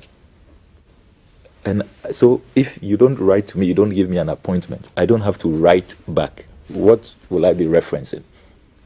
And yet, they are still using his name and his picture. Why are they doing that? You set up this board as private. And yet, yesterday, your exclusive interview here with the finance minister and the CEO. He's here as CEO of the Secretariat. This is an extract from the website. Dr. Paulo Opoku-Mensah, Executive Director. This is a private board. Will you believe when you go through the list of presidential staffers, which was presented to Parliament a few weeks ago by the President? This is the President's signature. Annual report to Parliament on staff of Presidential Office, January to December 2021. And this is in compliance with the Presidential Office Act 1993 at 463. Will you believe when you go to page 15 of this report, this same Dr. Paulo Opoku-Mensah is here. We are paying his salaries, his entire compensation. What is his capacity there? As overseer of the National Cathedral, item 96, Dr. Paulo Opoku-Mensah. So for you, there's a contradiction because it's supposed to be a private board organization. Yes, but he's employed as an aide. Employed, yes, as a presidential staffer, and we are paying for it. So you see, this whole project, no rules, no laws are being followed. No wonder. Only last week, I have here a report. National Cathedral trustees must clear the air on alleged 200 million Ghana cedis from Finance Ministry. And this is Dr. Puni Frimpong. Dr. Puni Frimpong says, and I quote, "So far, I have only heard the side of the story from Honorable Ablakwa. The current trustees of the cathedral must quickly come out and tell us whether they have received the money or not, whether churches are building the cathedral or now government has taken over. Quote, I want to hear the side of the story. What has changed? What have they received? What have they not received?" He said in an interview with Joy News on Wednesday, June 8. The former secretary under whose tenure the cathedral project was birthed says government at the initial stages of the project said it will only be a facilitator while the churches provide funding for the project. The then Minister of Chieftaincy and Religious Affairs, Honorable Kofi Jamesi, was one of those who explained to us again and again that the churches in Ghana are going to build the cathedral and not the government, unquote. But I also hear that from the 4th of July to 10th, there's going to be like a National Cathedral Week where the churches are going to whip up support for this particular cathedral, which is going to cost us, according to the finance minister, $350 million US. If you multiply by 8 cedis at current exchange rate, that is 2.8 billion Ghana cedis. So the churches seem to be in support. So you see, let's be clear. When you listen to the finance minister last night, this has now become a Government of Ghana project. If it is budgeted for, according to you. If it is a Government of Ghana project, we know what Article 178 provides. Come to Parliament, present the project. Let's understand the costing arrangements. Are we going to fund all in 2 years? Because I hear that their completion deadline is March 2024. Even though, as we speak, and I'll show you evidence soon, that contractors have left site saying that government is not paying them. So I have even been asking additional questions that all of these monies, over 200 million Ghana cedis so far, and there is more, we are serializing this. How come contractors are saying we don't get paid and they have left site? We must all be asking questions. Where is the money going to? So when you go through government's own budget at Appendix 6, page 264, this is the 2022 budget, government lists its priority projects. You've heard the president say that this project is a priority of priorities.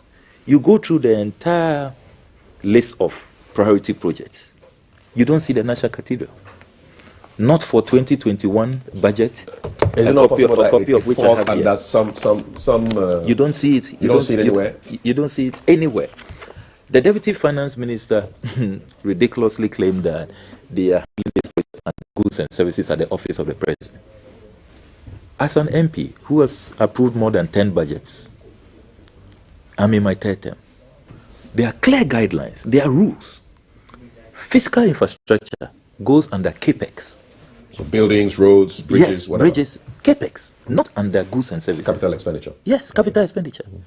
Then when you go into the goods and services that they account for in Parliament, you know that, for example, this year, if you come to Parliament for budgetary approval to spend next year, 2023, you must first account on how you spent what was allocated to you in 2022. If you go through all the reports, and I have copies here that they presented to us, even accounting for goods and services, there's no mention of the National Cathedral. I have the report on 2021. And just hold on for, let me just make a quick announcement while you get that information. We are watching GTV. I'm here with the Member of Parliament for North Tong Samuel Ukujetua Blackwa MP, and also a ranking member of the Foreign Affairs Committee of Parliament. We're looking at matters arising from the National Cathedral conversation that took place yesterday on GTV with the Finance Minister and the CEO of the project. We're asking, is it going to be through donor funding or from the National Kitty? It appears that what was supposed to be a personal pledge by the president, and you saw it in the video. If you missed it, we can play it again later on. It's now it appears that there's some government money that is being voted for it, and it is of the assertion of the MP that things are not being done the right way, and so I must note that we have reached out to the CEO of the National Cathedral Project, and we're unable to reach the person, and so for want of just to let you know that producers. Back to the information you're looking for.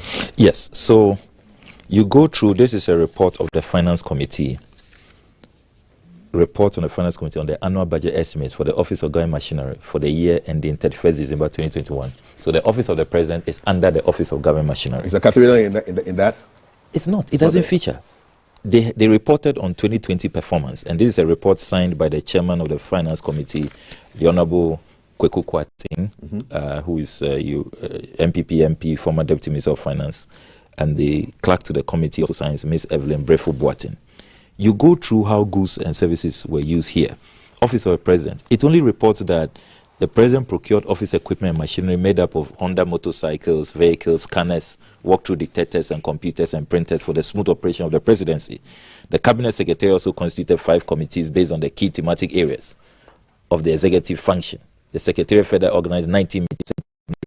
Then it does same for Ghana AIDS Commission, for the Scholarship Secretariat, for the Microfinance and Small Loan Center, Internal Audit Agency, State Protocol Department, Council of State, Ghana Investment Promotion Center. No word on the cathedral. All the NAPCO. No word on the cathedral. What can Parliament do? I mean, beyond just show what has not been done. What can you do? So first of all, we have put out unimpeachable documentation. And the Finance Minister last night confirmed that indeed all of what we have put out is authentic. Except he says that he doesn't know why we are using leaks. They are not leaks because he wrote to the Controller and Accountant General. They are leaks because you kept Parliament in the dark. The Ghanaian people didn't know. Look, even the Supreme Court, my brother, I have here the judgment of James Kwabena Bonfe versus Attorney General when he went to court saying that the state, Ghana is a secular state, that the state should not get entangled in all of these religious matters. That what if the Akunedu people or our Nogopo friends say that we too, we want a national shrine and all of that? The argument though is that 70% of Ghanaians profess to be Christians, 90 to 95% are religious, it is enjoined on the state to provide infrastructure to take care of the people who profess this. So we are majority Christian. That is the summary of what the finance minister says. Do you buy it? The Constitution, I can't buy that because, look, as a Christian, and I was SU Vice President in Presec, I know the significance of having a place of worship, even though our churches in Ghana have done so well. Our Christian religious landscape is beautiful. Some of the edifices, I go to, our revered men of God must be commended for their vision and expertise. I don't really see what we lack in that department in any way. But if you want to build a national cathedral, as Christians, we know that you must, first of all, proceed on a genuine basis. You must be sincere. You must be truthful. Because we know that the only time Jesus the Christ picked up the whip was when people were defiling the temple in Jerusalem, when they were engaged in corruption, when they were using the church for all kinds of shenanigans. The first time he picked the whip, he was righteous anger, lashed them out of the temple. That don't you know that the house of God must be a place of worship? He showed tremendous zeal for the holiness of the temple. So I am saying that even if there must be a national cathedral, this should not be the approach. It shouldn't be based on foundations of deception, of dishonesty, of blatant corruption. Where is the corruption? Take, for example, the payment to David Ajayi. The architect. The architect. Are you aware that it is only on the 26th of April this year that David Ajayi was legally allowed to practice in Ghana? And yet, a year prior, he had been given 32 million Ghana cedis. You are saying the Ghana Institute of Architects... he was not on their He was not on their roll. On their roll, yes. And they have rules. What do their rules say? So there's an architect's decree, 1969, NLCD 357. And it's clear, if you look at paragraph 22, it says 22.1, no registered architect shall be entitled to practice as an architect unless he is a holder of an annual practicing certificate, which is for the time being enforced. When was he admitted?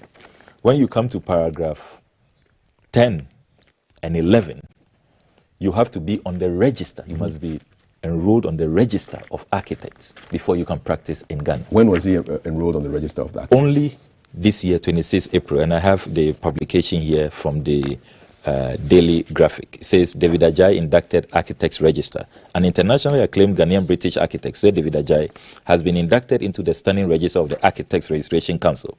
The induction ceremony took place in Accra last Sunday after he was registered as an architect by the council to enable him to practice in the country as mandated by law. His registration and induction will allow him to practice lawfully as an architect in the country.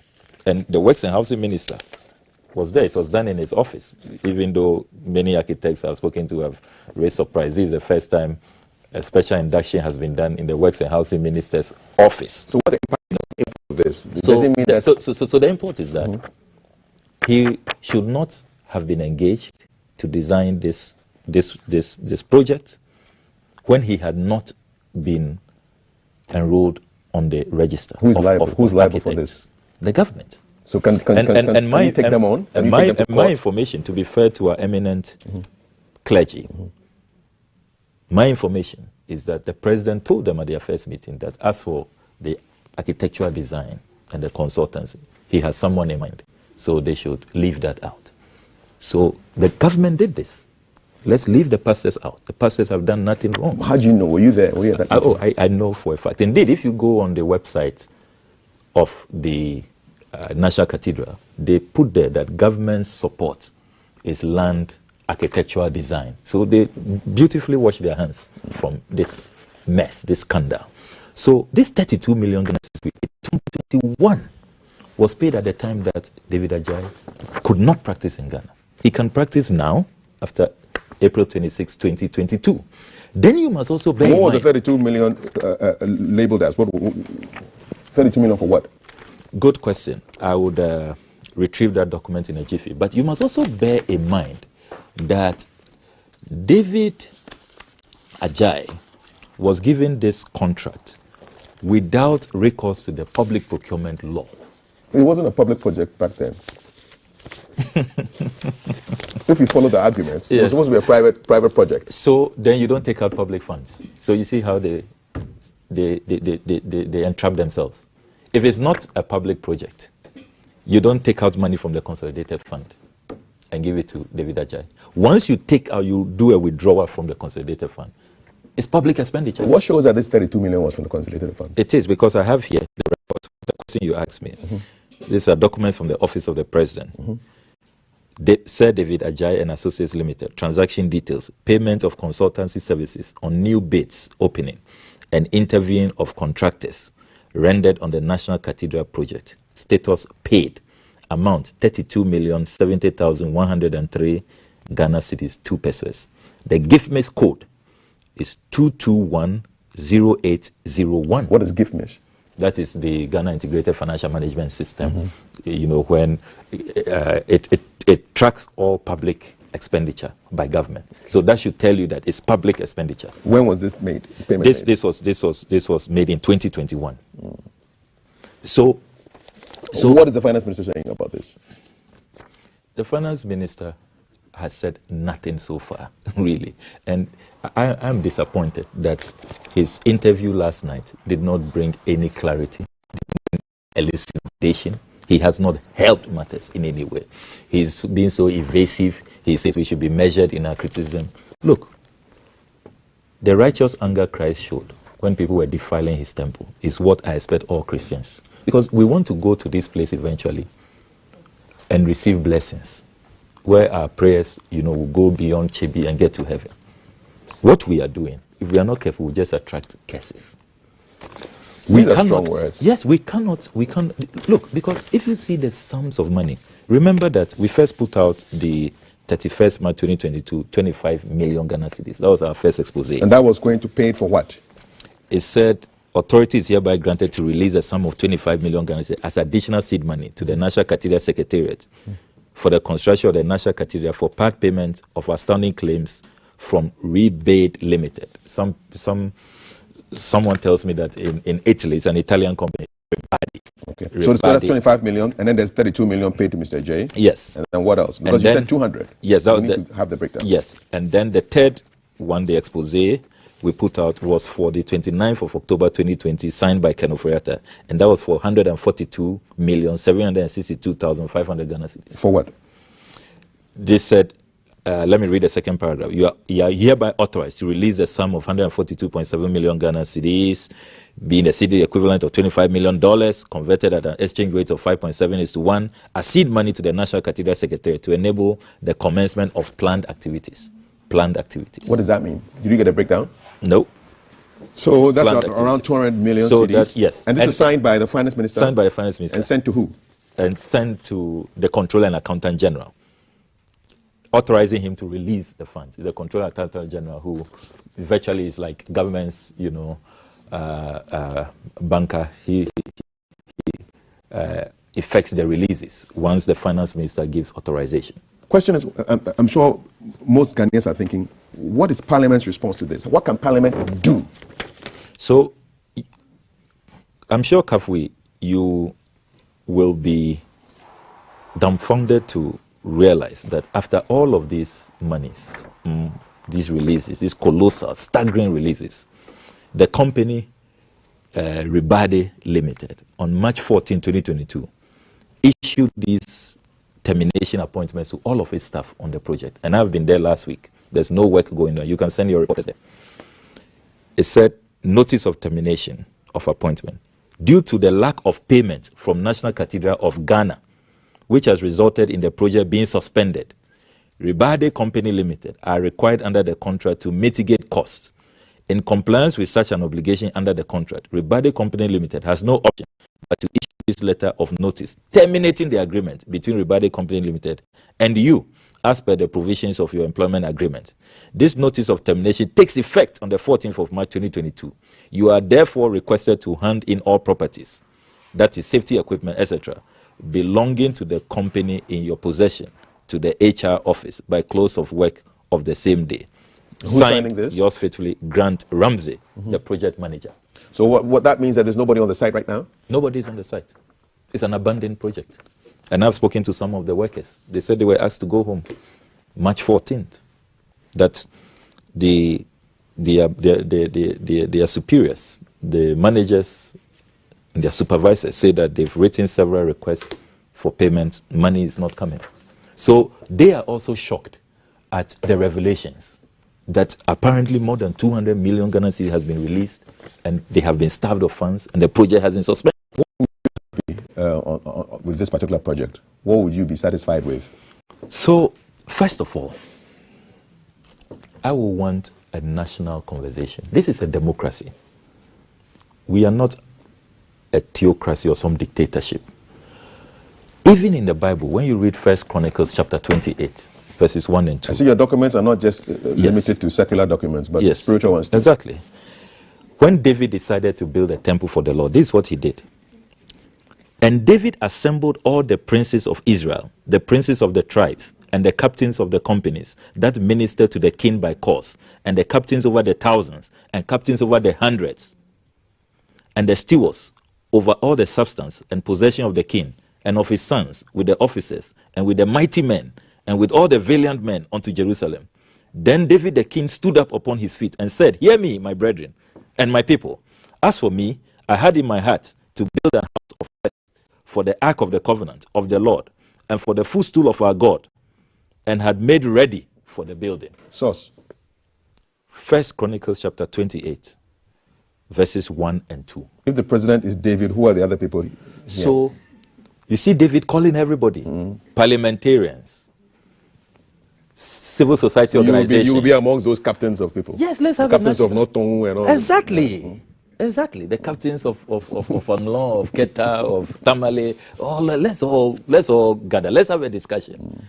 At this state of our economy, should we build this national cathedral? Let's discuss it. If we agree that we should build it, what should be the scope? Remember that this national cathedral, when it started, I have all the cuttings here. Finance Minister, 14th November 2019, said it would cost $100 million. Then, a few months thereafter, 1st August 2019, National Cathedral to cost $200 million, Secretary to the Board of Trustees. Then, on 6 September 2021, the Chairman of the Board of Trustees, Apostle Professor Opoku Unyina, says that it will cost $250 million. Now, the latest, Ghana Web, Monday, 80 October 2021, $350 million needed to complete National Cathedral. The Chief Executive Officer, Paul Opoku Mensah, says. So, and it was confirmed yesterday on Talking Point that it was going to be $350 million. It keeps escalating. From $100 million, we are now at $350 million. We don't know where it will get to next month. The Finance Minister talks about the eternal rate of return. So you see, we must decide as a country. At this point, look, I have been reading extensively on these national cathedrals and, this whole cathedral concept. It started when there was no distinction between the church and the state. Remember that really when, public affairs started, the church was in charge of the state. So it was not until the 30-year European War, largely between the Spanish and the Dutch, between Catholics and the Protestants, that they decided to sign a treaty known as the Westphalia Treaty of 1648. After that, we had a separation of church and state. So you had philosophers like Edmund Burke saying that politics and the pulpit should no longer mix. However, because we are Christians, we are people of faith and all of that, if we still think that despite post-Westphalian Treaty era, we want the national coffers to be used to build a church, let's have that discussion, as David called everybody in the Bible in Chronicles 28. Let's do that. Then let us also agree on even how we pace ourselves. Will you believe, Kafui, that if you study the Washington National Cathedral, it took America, wealthy America, 82 years, because the Americans didn't want to, as it were, encumber and not pay attention to other needs. The Germans you study the Cologne Cathedral. It took them 74 years. The president is enamored with the Notre Dame Cathedral. In France? In France. When it got burnt, he was one of the first world leaders to issue a statement. It took the French 26 years. In the UK, St. Paul's Cathedral took the British 35 years. If you go to Milan, the iconic Milan, very Gothic, you know, amazing architecture, it took them 579 years. What's the time span for ours? Ours, we are rushing this. We want to finish in 4 years. Now, work is suspended, but still, the finance minister was saying last night that they want to finish 2024. That will mean that with how fundraising is struggling, clearly, not many are convinced, and I'm not surprised that a lot of Christians are not convinced, because as Christians, what we are taught, the values we are taught, is honesty, sincerity, forthrightness. You know, you don't build a cathedral on deception, on lack of clarity. So I'm not surprised that many Christians are not contributing, and the fundraising clearly is suffering. So we should have this discussion, and we can then agree on the duration. I think we should pace ourselves. If eventually we all decide that we need this national cathedral, we can agree to pace ourselves. I have also suggested that if you go through the 2021 budget, will you believe, Kafui, that government is about to raise down the Accra International Conference Center and construct a new one? Listening to the finance minister yesterday, the finance minister said this is not, people are not understanding the concept. It's not just about church and church service. He said it's about it's a place for national activities. National activities and all of that. So if occasions of state. So if we are going to spend about 165 million euros to raise down the conference center, according to page 251 of the 2021 budget, appendix 10C, approved project program list to be contracted from concessional and non-concessional external loans for 2021 and medium term. You have approved this project, you have secured a concessional loan for it. Couldn't we have merged it so that we site it at where the conference center is, because we say it's a multi-purpose facility? That will have saved us money.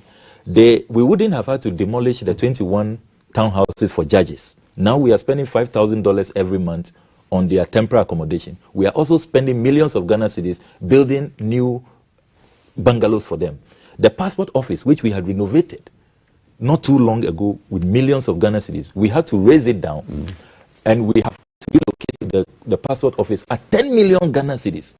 The Malian ambassador's residence, we entered into an agreement with the Malian government that, bear with us, we are going to build National Cathedral. Your project, your ambassador's residence is affected. So it's gone? So they demolished it. Now, to compensate the Malians, we have had to secure land for them, millions of dollars at Airport Residential. And they are waiting for us to build the ambassador's residence for them. So all of this, you know, these 200 million Ghana cedis, we haven't even come to all of these millions and millions we are spending on relocation and reconstruction and all of that. I mean, is this prudent? If Ghana was your private company, will you do this? You are going to demolish conference center and put up a new one. Couldn't we have cited the National Cathedral there? That is, if we agreed that we need it. And can't we pace ourselves? This is a time that, as we speak, NAPCO trainees have not been paid for more than 7 months. School feeding caterers are agitating. They're on strike. They say that per child for the hot meal a day is woefully inadequate. And we agree with them. They want an increase to 2 Ghana cedis. Government says they don't have the money. So there's a lot National going Service on. Personnel. There's a lot going on. Get fund. District Assembly Common Fund. Yeah. National Health Insurance is owed over 2 billion Ghana cedis. So your economy is in a mess. Unemployment is at an all-time high, according to the Population and Housing Census, 13.4%. So you are in this mess, and you think that your priority at this time should be engaging in all of this siphoning of scarce national resources on a project that you can't even be honest with us and sincere and forthright with the Ghanaian people. Lots of questions. Let's see what people also have to say to what you have said so far. My guest is Sam Okujeto Ablakwa, MP for North Tong. We're looking at the National Cathedral, the funding issues, whether it's national budget issues or a personal kitty. And your messages are coming in on 055-556-1034. You are responsible for this. Greetings. Good morning, Kaf. Why redeem a personal pledge with the public funds? Is a cathedral what we need in this dire time? Let's be honest with ourselves, stop being hypocritical about this. That's Moina from Cape Coast. Let me start from the beginning where we had the conversation. Let's see what's going on. I totally agree. Okay, I want a cathedral questions. Okay, boom, boom, boom, boom, boom. Let's go. GTV Breakfast, good morning. Oh, let's see. Let me just go to the top. That's all. Yao Puni, I really adore Honorable Kujeto. His come-ups are always factual. I salute you, sir. And you want him to continue when his party comes into power. Good morning, Breakfast Show. You think he's a political messiah to our beloved Ghana. Thanks for enlightening us this morning. Okay, National Cathedral will be an asset for the state. So why all the noise? So many things come to mind when there's something to be done. Let's all give peace a chance. How would you respond to somebody who says the National Cathedral will be an asset for the state? So why all the noise? What's your response? The response is that we have laws. Let's respect the laws. Okay. Let's not violate the Constitution. Let's not breach the procurement laws and other laws. Okay. And let's be forthright. Let's be sincere. And let's agree. If this is what we want to do, let's do it right. Okay. The National Cathedral is not a bad idea, but the timing, we're not in normal times at all. Things are simply hard and we need the money for other equally important things. We have many churches for now. Please let's make do of them till the turbulence we are currently facing stabilizes. Well, the finance minister and the CEO says it's not just a cathedral, you'll be doing state events there. What's your response to that as well? State events. Once again, there is dishonesty. So state events, so it's now a state project, come to Parliament, comply with Article 178 of the Constitution.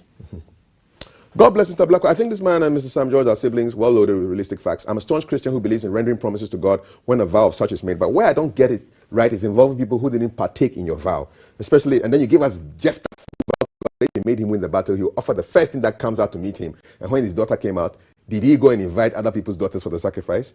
Or Samuel's mother, did she go for other people's sons to Eli in response to God favoring her womb? It's quite embarrassing to see the church even partaking in this motion because we all make individual vows and it's the responsibility of whoever makes that vow to fulfill it. Your personal vow does not become a nationwide vow.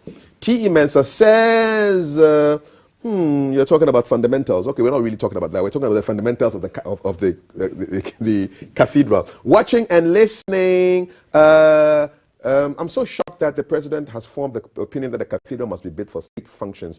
He obviously doesn't know what he's talking about. When Pope John Paul died, his funeral was held at St. Peter's Square and not inside the Basilica.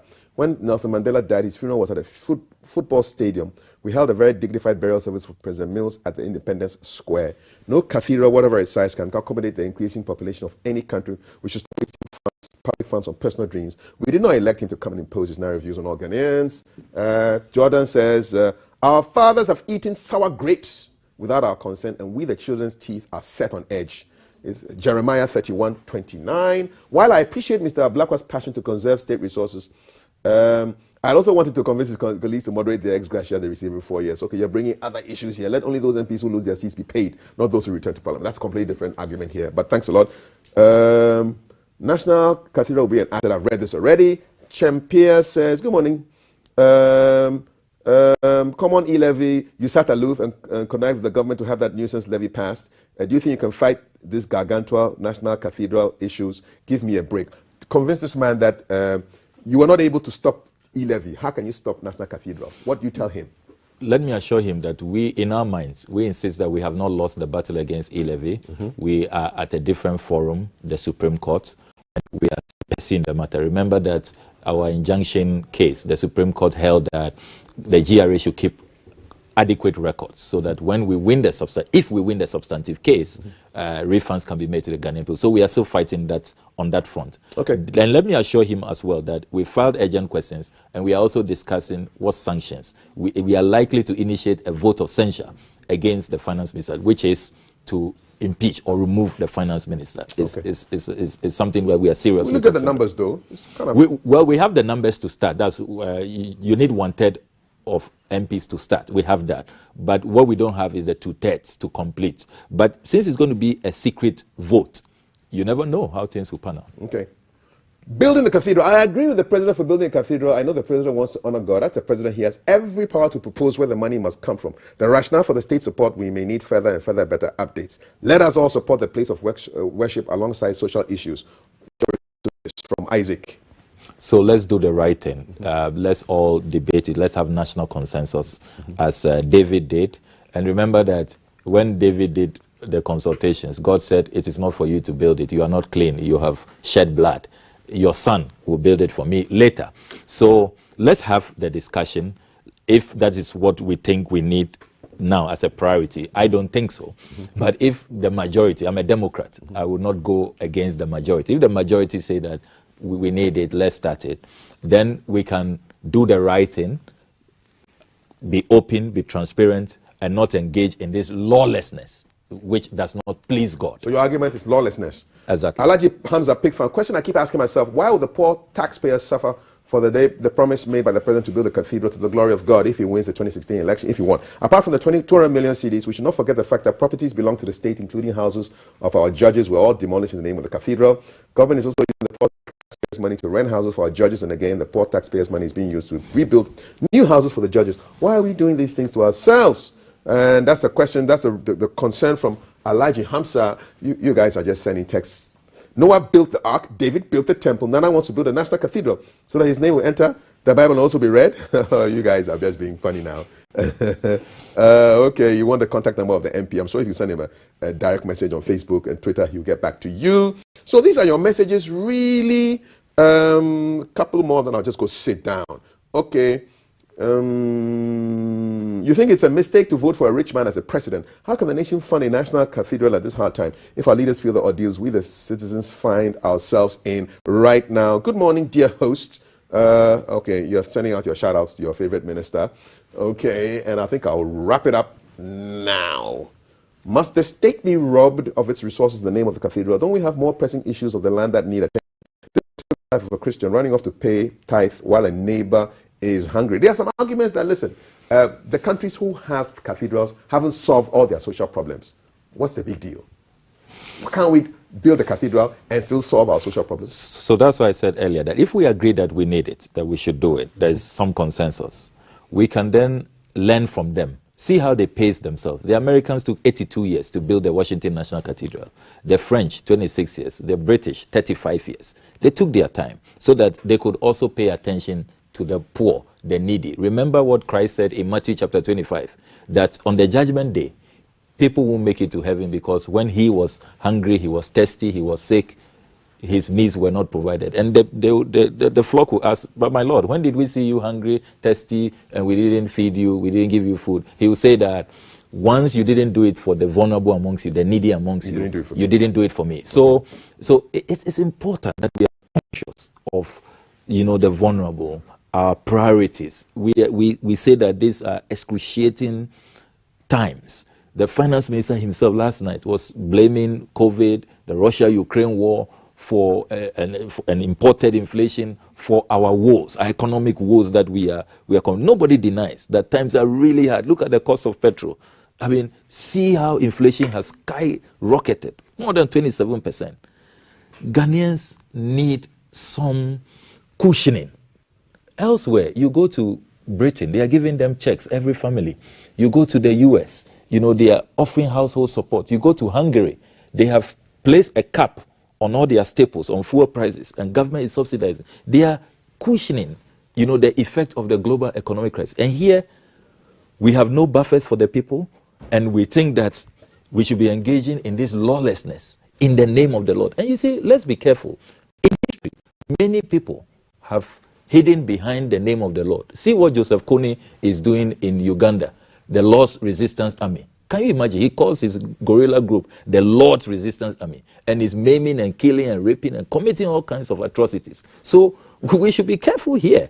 Just because people mention the name of the Lord is a lost project doesn't mean that we shouldn't interrogate it and we shouldn't be interested in the right thing being done. Mr. Ofei says, will the NDC continue this project if this should you come into power 7th of January 2025? Would you continue this project if the current administration does not finish the project? So we will engage the Ghanaian people. Mind you, this project was not in the MPP manifesto. I still do not think it's even an MPP project. It's the president's personal pledge, which now he wants to use taxpayer money to fund. But we will engage the Ghanaian people.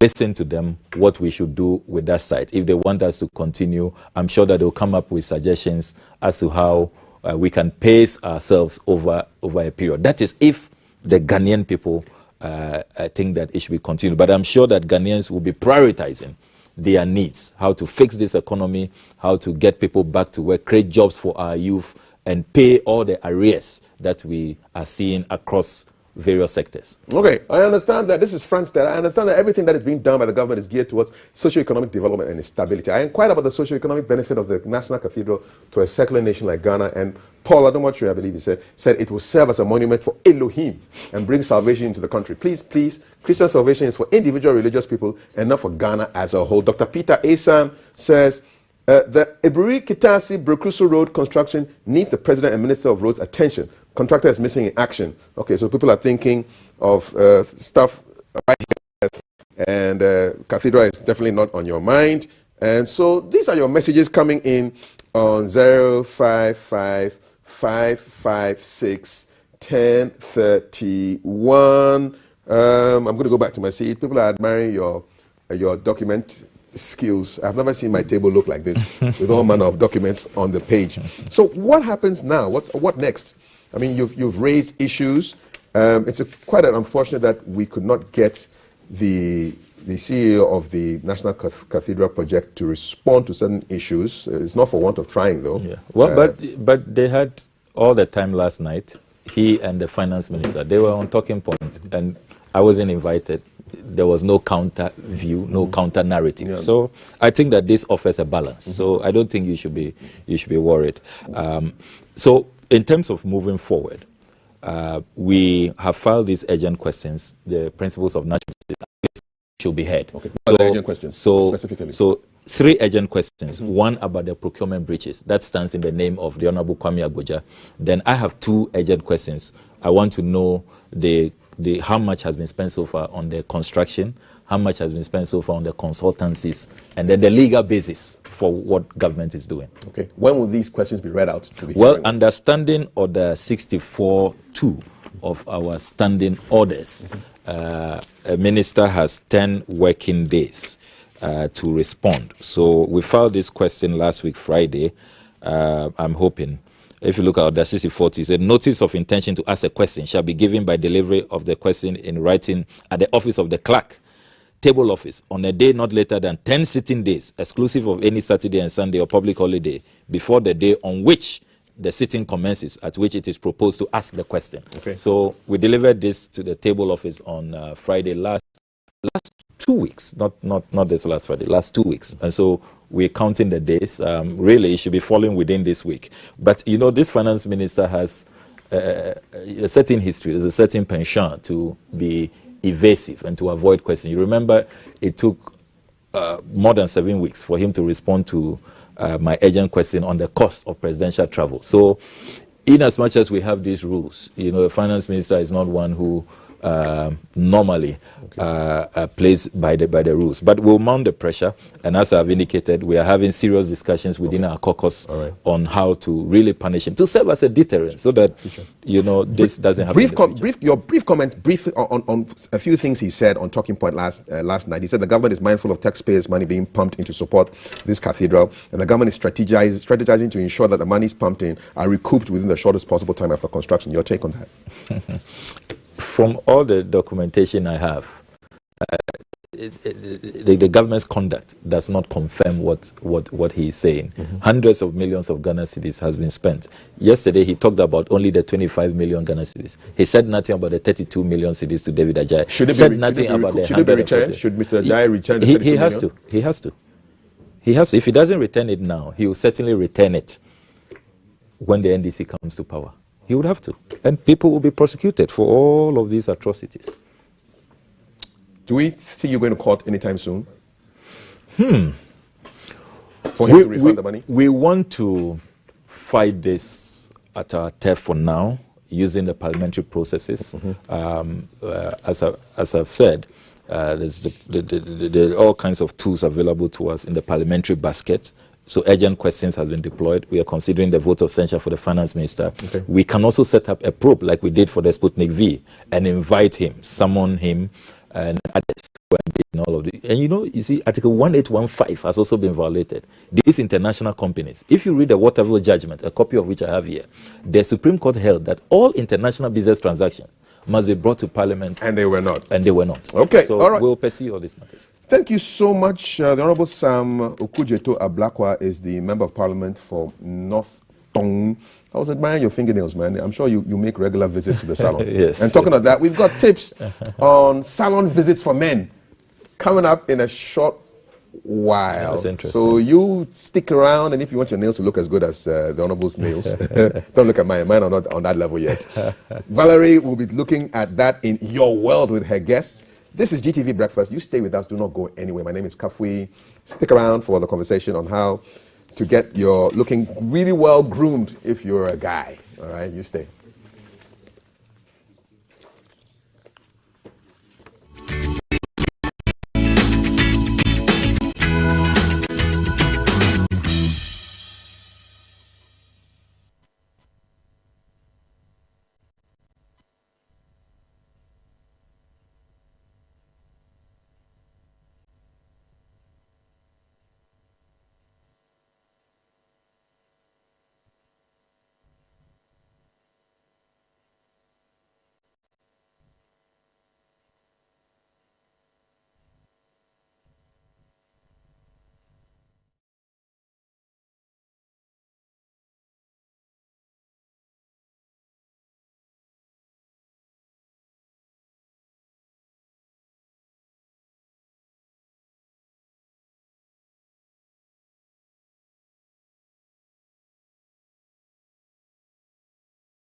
Say, Wabasu. I heard he sold his family land to buy this car. Oh, yes.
Thank you, Airtel Tigo. And Airtel Tigo is responsible for my smile. It's responsible for this yellow couch. It's responsible for the conversation we're about to have. So I don't know if you watched our intro. I was sort of touching Kaf's head and trying to figure out if he was overgrown or if it was a new style. So we're going to be talking about grooming, specifically though, facial hair on the head,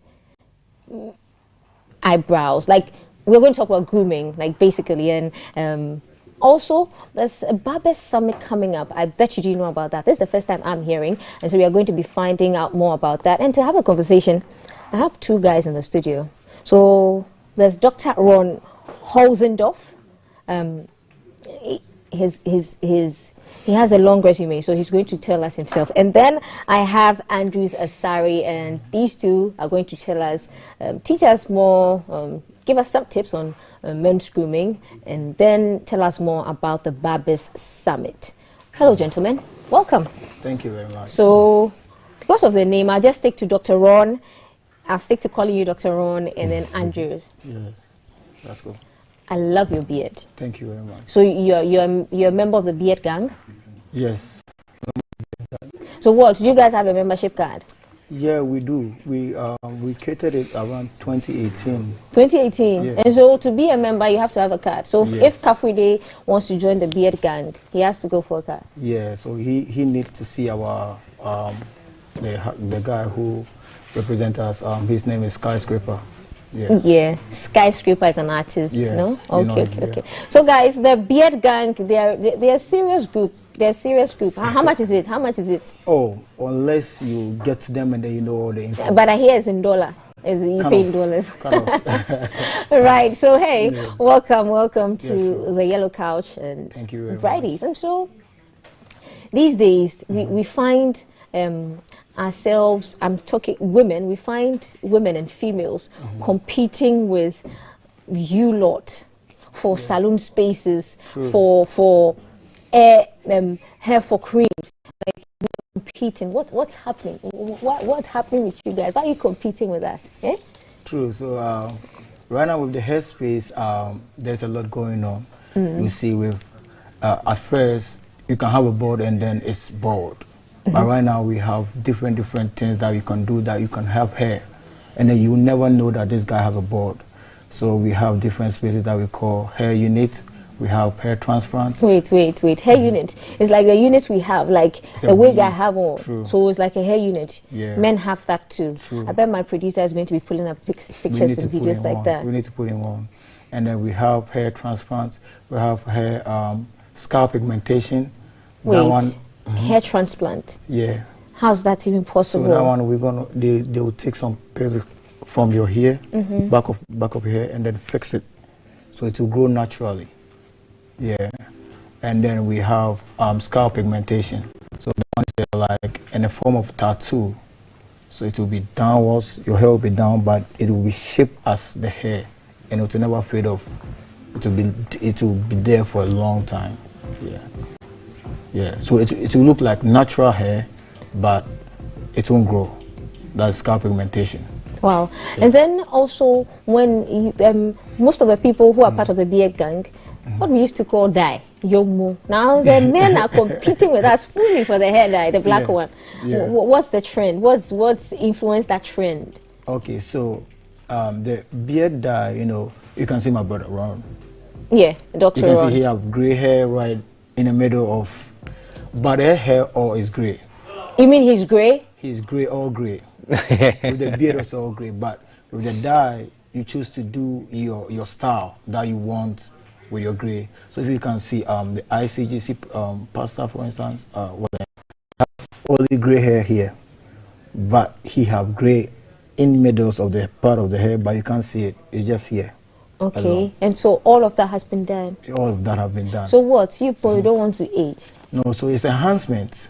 Because we're in a place that we're in the middle of a sand place. Our sand is scorched every time, and then you need enhancement. We need it. We need it because every time sun is scorching us, we need it. Okay, so now I guess this now we are even. Back in the days when all you gentlemen used to tease us. Must be nice.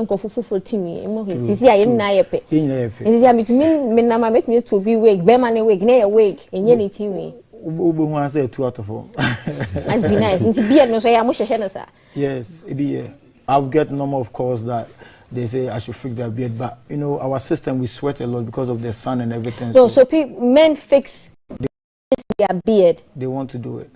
So not all the gentlemen we see around with beards it might be a wig. Yeah, but we have a product that we use to grow beard. So right now, a lot of guys are buying that product to use it for their beard. A lot of guys, every day. Dr. Ron, are you perhaps looking to don a wig sometime soon? It's up to them. I let as a professional, it's not my call. I let my stylist determine based on what I'm doing, what market I'm in. I used to have a lot of hair, and then it started fading. So what they do is they go with my age and my profession with me, and then it got to a point and he say, do you want a wig or we have to go bald? Now, of course, I'm old school tradition, I'm going to say go bald. But with the new techniques they got coming out, I'm pretty sure they're going to go ahead and tell me to put one of those pieces on. I love your your Kente inspired apparel, by the way. Your morning routine. Oh man. Your grooming tips before you step out of the house for a meeting, perhaps to work. Well, the grooming tip, it takes a lot because most men, as you age, of course, you know, like you said, we have a lot of sun. I'm from USA. I'm from Florida. Not only do I have sun, I have humidity, and that weather really affects me. So I get with my stylist and say, hey, I'm a professional. I'm gonna be in front of cameras. I'm gonna be in front of my individuals. Of course, you know, as everybody say, if you look good, you feel good. Yes. So I want our professionals to feel good about themselves before they speak, before they go into their business atmosphere. So in the morning, it takes a lot. I'm not gonna lie. I have to do a lot of processes as far as not just grooming, but first it starts with the bathing. Right. It starts with the aromatherapy. It starts with the facials. Oh yes, men do get facials. Yeah. We get facials too, and it's a gold mask they put on me to make sure I keep my skin flush. The 24K. Oh, it's 24K, man. And then, you know, of course, the grooming. You know, once you get your beard done, you don't want to mess up. They keep telling me put these masks on. I'm like, okay, you're gonna mess up my beard if I do that. Like that. Right. So, you know, in the morning we make sure we oil it, we comb it, we groom it, we straighten it out. Because, you know, at night it curls back up. Like right now this morning I was trying to do it, but, you know, because of time I had to stop my grooming process. This process takes some time, an hour or two. An hour or two, but there's no hair on your head, Dr. Ron. Now, this is what people don't understand. Men, even though you see hair or see no hair, it still has to be neat. True. Because if it's not neat, you will notice. True. You know, if you notice, you never want somebody to look at you and say, he looks rough. Yeah, you don't want him to look rough. You know, women gonna look at you like, why you look so rough? And plus, this is our main. So since this is my main, you're gonna be looking at my main. You say, well, you don't have any hair. Well, that's good. If I got a bald head, it needs to look bald. Yeah. So I asked him to make he blends in my bald with my face to go into my beard. Yeah. So he goes through the process of making sure he creams everything out, he smooths everything. It's not just a cut. It's actually a grooming process. And in this grooming process, by the time you get through, I finish this, and then I can go put my suits on, I can put my clothes on, I can coordinate my shoes, my socks, my hair, my jewelry, I can go through the process. So when I step out the door, most individuals now are gonna notice not just that he's a professional, but man, I like looking at him. Yeah, he's good, yeah. All right, Andrew, so what's the latest trend when it comes to men grooming here in Ghana? What's the latest trend that people need to know, or tips that people need to know? Okay, so right now you can see a lot of colors. People are dyeing their hair with brown, yellow, green. Red, You see our artists, some of them are doing shatawali, dyeing his hair and everything. So that's the most latest trend in the system right now. And with the hair units, a lot of guys are right now doing it. A lot of men are walking out there with wigs on their hair. Yes, that's the latest one that really trending right now. A lot of guys are doing it. So the ladies have to take care. Some of them are old men. Some of them are old men, but they just being young right now with the hair unit. Right, yeah. and then there's a trend too that there are inscriptions now. Okay, the drawing, the portraits, So I've been doing the portraits to express the arts in the barbering. You know, we did Kwame Nkrumah, if maybe you've seen it, and we did Shatawale. Recently, I did Angela Davis, you know, American activist. Oh wow! So we used the art to express, you know, on the back of the hair, because it's not just drawing. We can do with the clippers or so it's far different. It's far different. There's some on the screen now. Yeah. So this one is what's the name? AMG. One of the guys from AMG. Yeah. And so, how long would it take you to do this? Put art like this on someone's head. So this ones take roughly 4 hours. You have to be standing focused, because if you miss all sports. Wow. Yeah, so you have to get into details, all of it. And how much would you charge for a haircut like this? Roughly this kind of art, people don't ask for it. We just do it to express our art to your skills to the people, and then to maybe the celeb, to see how we like him and everything. Yeah, that's what we do. Okay. And then for the trend's sake, you know, You have to get in yeah, the trend. yeah, just trending. Okay, and then how about the haircuts with the twists? Yeah, it's on right now because our celebs are doing it, and then the guys look up to them. You see, Sako there is doing, what's the name? Stoneboy is doing it. All the guys are doing it. Kwesiata is on. You see that? So a lot of them are doing it right now. And what will be the best go-to quick care to keeping some sort of short locks? What's the quick go-to care? Okay, so the locks. It's just dread, when you just cut down the hair, back of it. It's called fading with the locks on it. So fade the down, and then you give the locks on it. You just have to just wash it up and then get your trace cream. You just use your hand, and then you go. And then that's it. That's it. Do you find a lot of women coming in to cut their hair now? The same. Women? Yeah. A lot? They are turning, they are all going to, they say they are tired of the wig. They are tired. When the women are tired, the men are now coming for the wigs. The men are now coming.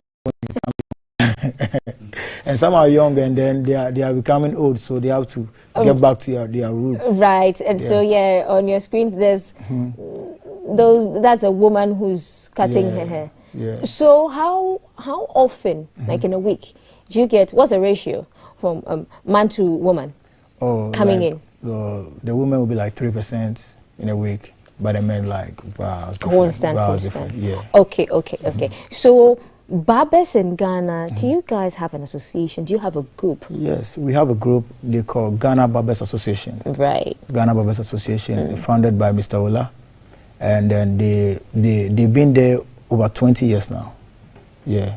This year is their 20th year they are celebrating it. The Ghana Barbers Association. Yeah. Wow. And they are doing really great works. Okay, so what has been the journey like when it comes to barbering? Because if the association has been there for 20 years, what strides have we achieved? Yeah, so now the system is changing. But at first, barbers will look down upon them right here in Ghana. And then we are charging 2 cedis for a haircut. But right now, barbers are charging 50 cedis. You call us for home service, we are taking $100. You can get a home service. Yes. For barbering session. Yeah. And you can charge in dollars. $100. Wow. For home service. So the journey been hard, but right now people are getting to know and people are getting interested, and it is the market that is really employing people. We are now training a lot of people. It's a skill work that people are really getting into it right now, and people are investing in it, and they are getting money out of it right now. Amazing stuff. Yeah, because when you get to all the areas, they are doing major barber shops operations, and we have people from Dubai taking us our barbers. I have like 7 barbers that I've trained. They have all moved to Dubai right now. They are working there. 2 is in South Africa. Right now they are working there, so we are training a lot of people. So the barber game is really changing. Nice. Yeah. And during the COVID era, when we couldn't go out and skin to skin was a no-go area, how did you lot survive?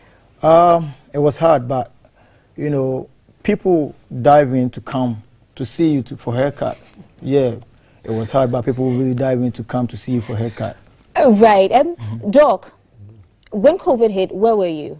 Oh, I still have my stylist come to my house, so I go to his house. I'm not going to not be groomed during COVID because I have a central business, so I had to still be working. I do infrastructure and global development, so it's not like I'm not going to still be working. When y'all was in, I was out. Right, yeah. So they still seeing me. So I'm coming. You come to my house, or I'm coming to your house. We kind of got that relationship. It's not. It's a business. Yeah. Most people say barber, because that's the area of the business. But me as a developer, that's what I call recreation community. They're part of my art. My work is my art. Right. My profession is my art. Right. Well, then you got to look like art. And I'm trying to draw that in. We got a saying, and it used to be STEM, science, technology, engineering, mathematics. But guess what? I call it STEAM. So it's science, technology, engineering, art, and mathematics. Because I can't use all my technical terms because everybody's gonna get bored. So what I say is, let's talk about how we're gonna relax with it. Right. And so that's kind of how this really took a hold, and I really saw that it was a need. It's like, it's hard to listen to somebody. It really is when you're looking at, why is hair not cut? Why she didn't do her makeup? And you just go through that trend. The first thing you notice is people from head to toe. Yeah. Before you say, well, if you take care of yourself, how you going to take care of my community? How you going to take care of my politics? How you going to take? You're not taking care of yourself, so that makes you have to take care of yourself as a professional. Somebody walk in your office and I say, hey, here's a proposal for so many dollars. They're gonna look at you like, you don't look like money. No. So it's kind of a trend that if you really want your business to grow, you got to take care of first most important business of yourself, which is yourself. And us as men, we kind of shy away from that because we thinking, oh, that's a woman thing. But you remember, like on the lion, the lions don't look for any mane, do she? What they look for? The biggest mane, the fluffiest mane. And it's been studies showing that those that are grooming themselves, those that are taking care of themselves, they are more successful. Right. Our time is like. Okay. Tell us about the Barber Summit. When is it happening? Okay, so the Barber Summit, we founded it around 2020. A friend, Chloe Duval, in the US. It was about a social media thing. We just thought that we want to do something here in Ghana, that we need to train the barbers here so that they can match the Western world. So he came down and then we did the 2021, 2020. And then the 2021 we couldn't do it because of the COVID. But it's happened just Tuesday, 14th. Right. It's happening just this tomorrow. Tomorrow. Tomorrow. It's happening tomorrow. So every barber is invited. Where? At La Palm Beach Royal. What time? By 9 a.m. You are there, 9 a.m. Tickets or Tickets free? is just 40 cedis at the gates. Just free, 40 cedis. Okay. Just to give Final words. So every barber that you listen to me, bro, just come to La Palm tomorrow to have education, to have investment plan. You understand? If you want to know more about the barbering, please come tomorrow, and then it will be fun. Yeah. And one last take on that. It's for everybody. This is an example. I'm a sponsor of it, and I'm looking for all business owners. I'm from USA. We're looking to invest in Ghana business owners. Yeah. So if you got a business, you got an idea, you got a vision, come there. You might pick up a sponsor to help you get going in Ghana to get your economy going. Nice. It don't matter what business you have, we're taking them all. Thank you. And that's it. And so the Barber Summit is on tomorrow, 14th at the La Palm Beach Hotel. It starts at 9 a.m. Tickets is a cool 40 Ghana cedis and is open to all barbers, and it's a place to look for more opportunities and get educated and lots of investment plans as well. And joining us to have that conversation, we had Andrews Asari and Dr. Ron Hozingdorf. Also today happens to be the birthday of two very special people. Lieutenant Colonel Sena Kofi Mauto, he's at the 37 Military Hospital, and this is from our weather woman Felicity Ahafianyo. She says a big happy birthday to you, and then also little Nana Bekum Ansa, today is your birthday. Thank you guys for staying with us. It has been a packed show indeed. The hashtag to follow throughout the whole day is GTV Breakfast, and catch a repeat of the show again at 11 p.m. on GTV. We'll see you again tomorrow. Have a great day, guys.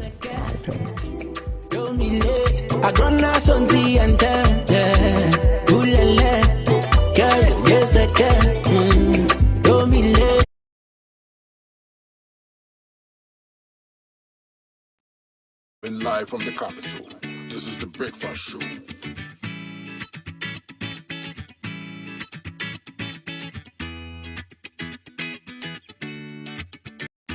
Coming live from the capital, this is the Breakfast Show.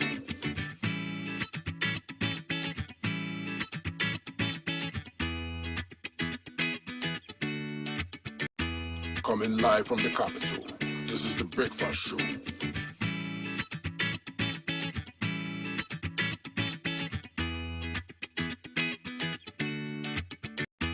Coming live from the capital, this is the Breakfast Show.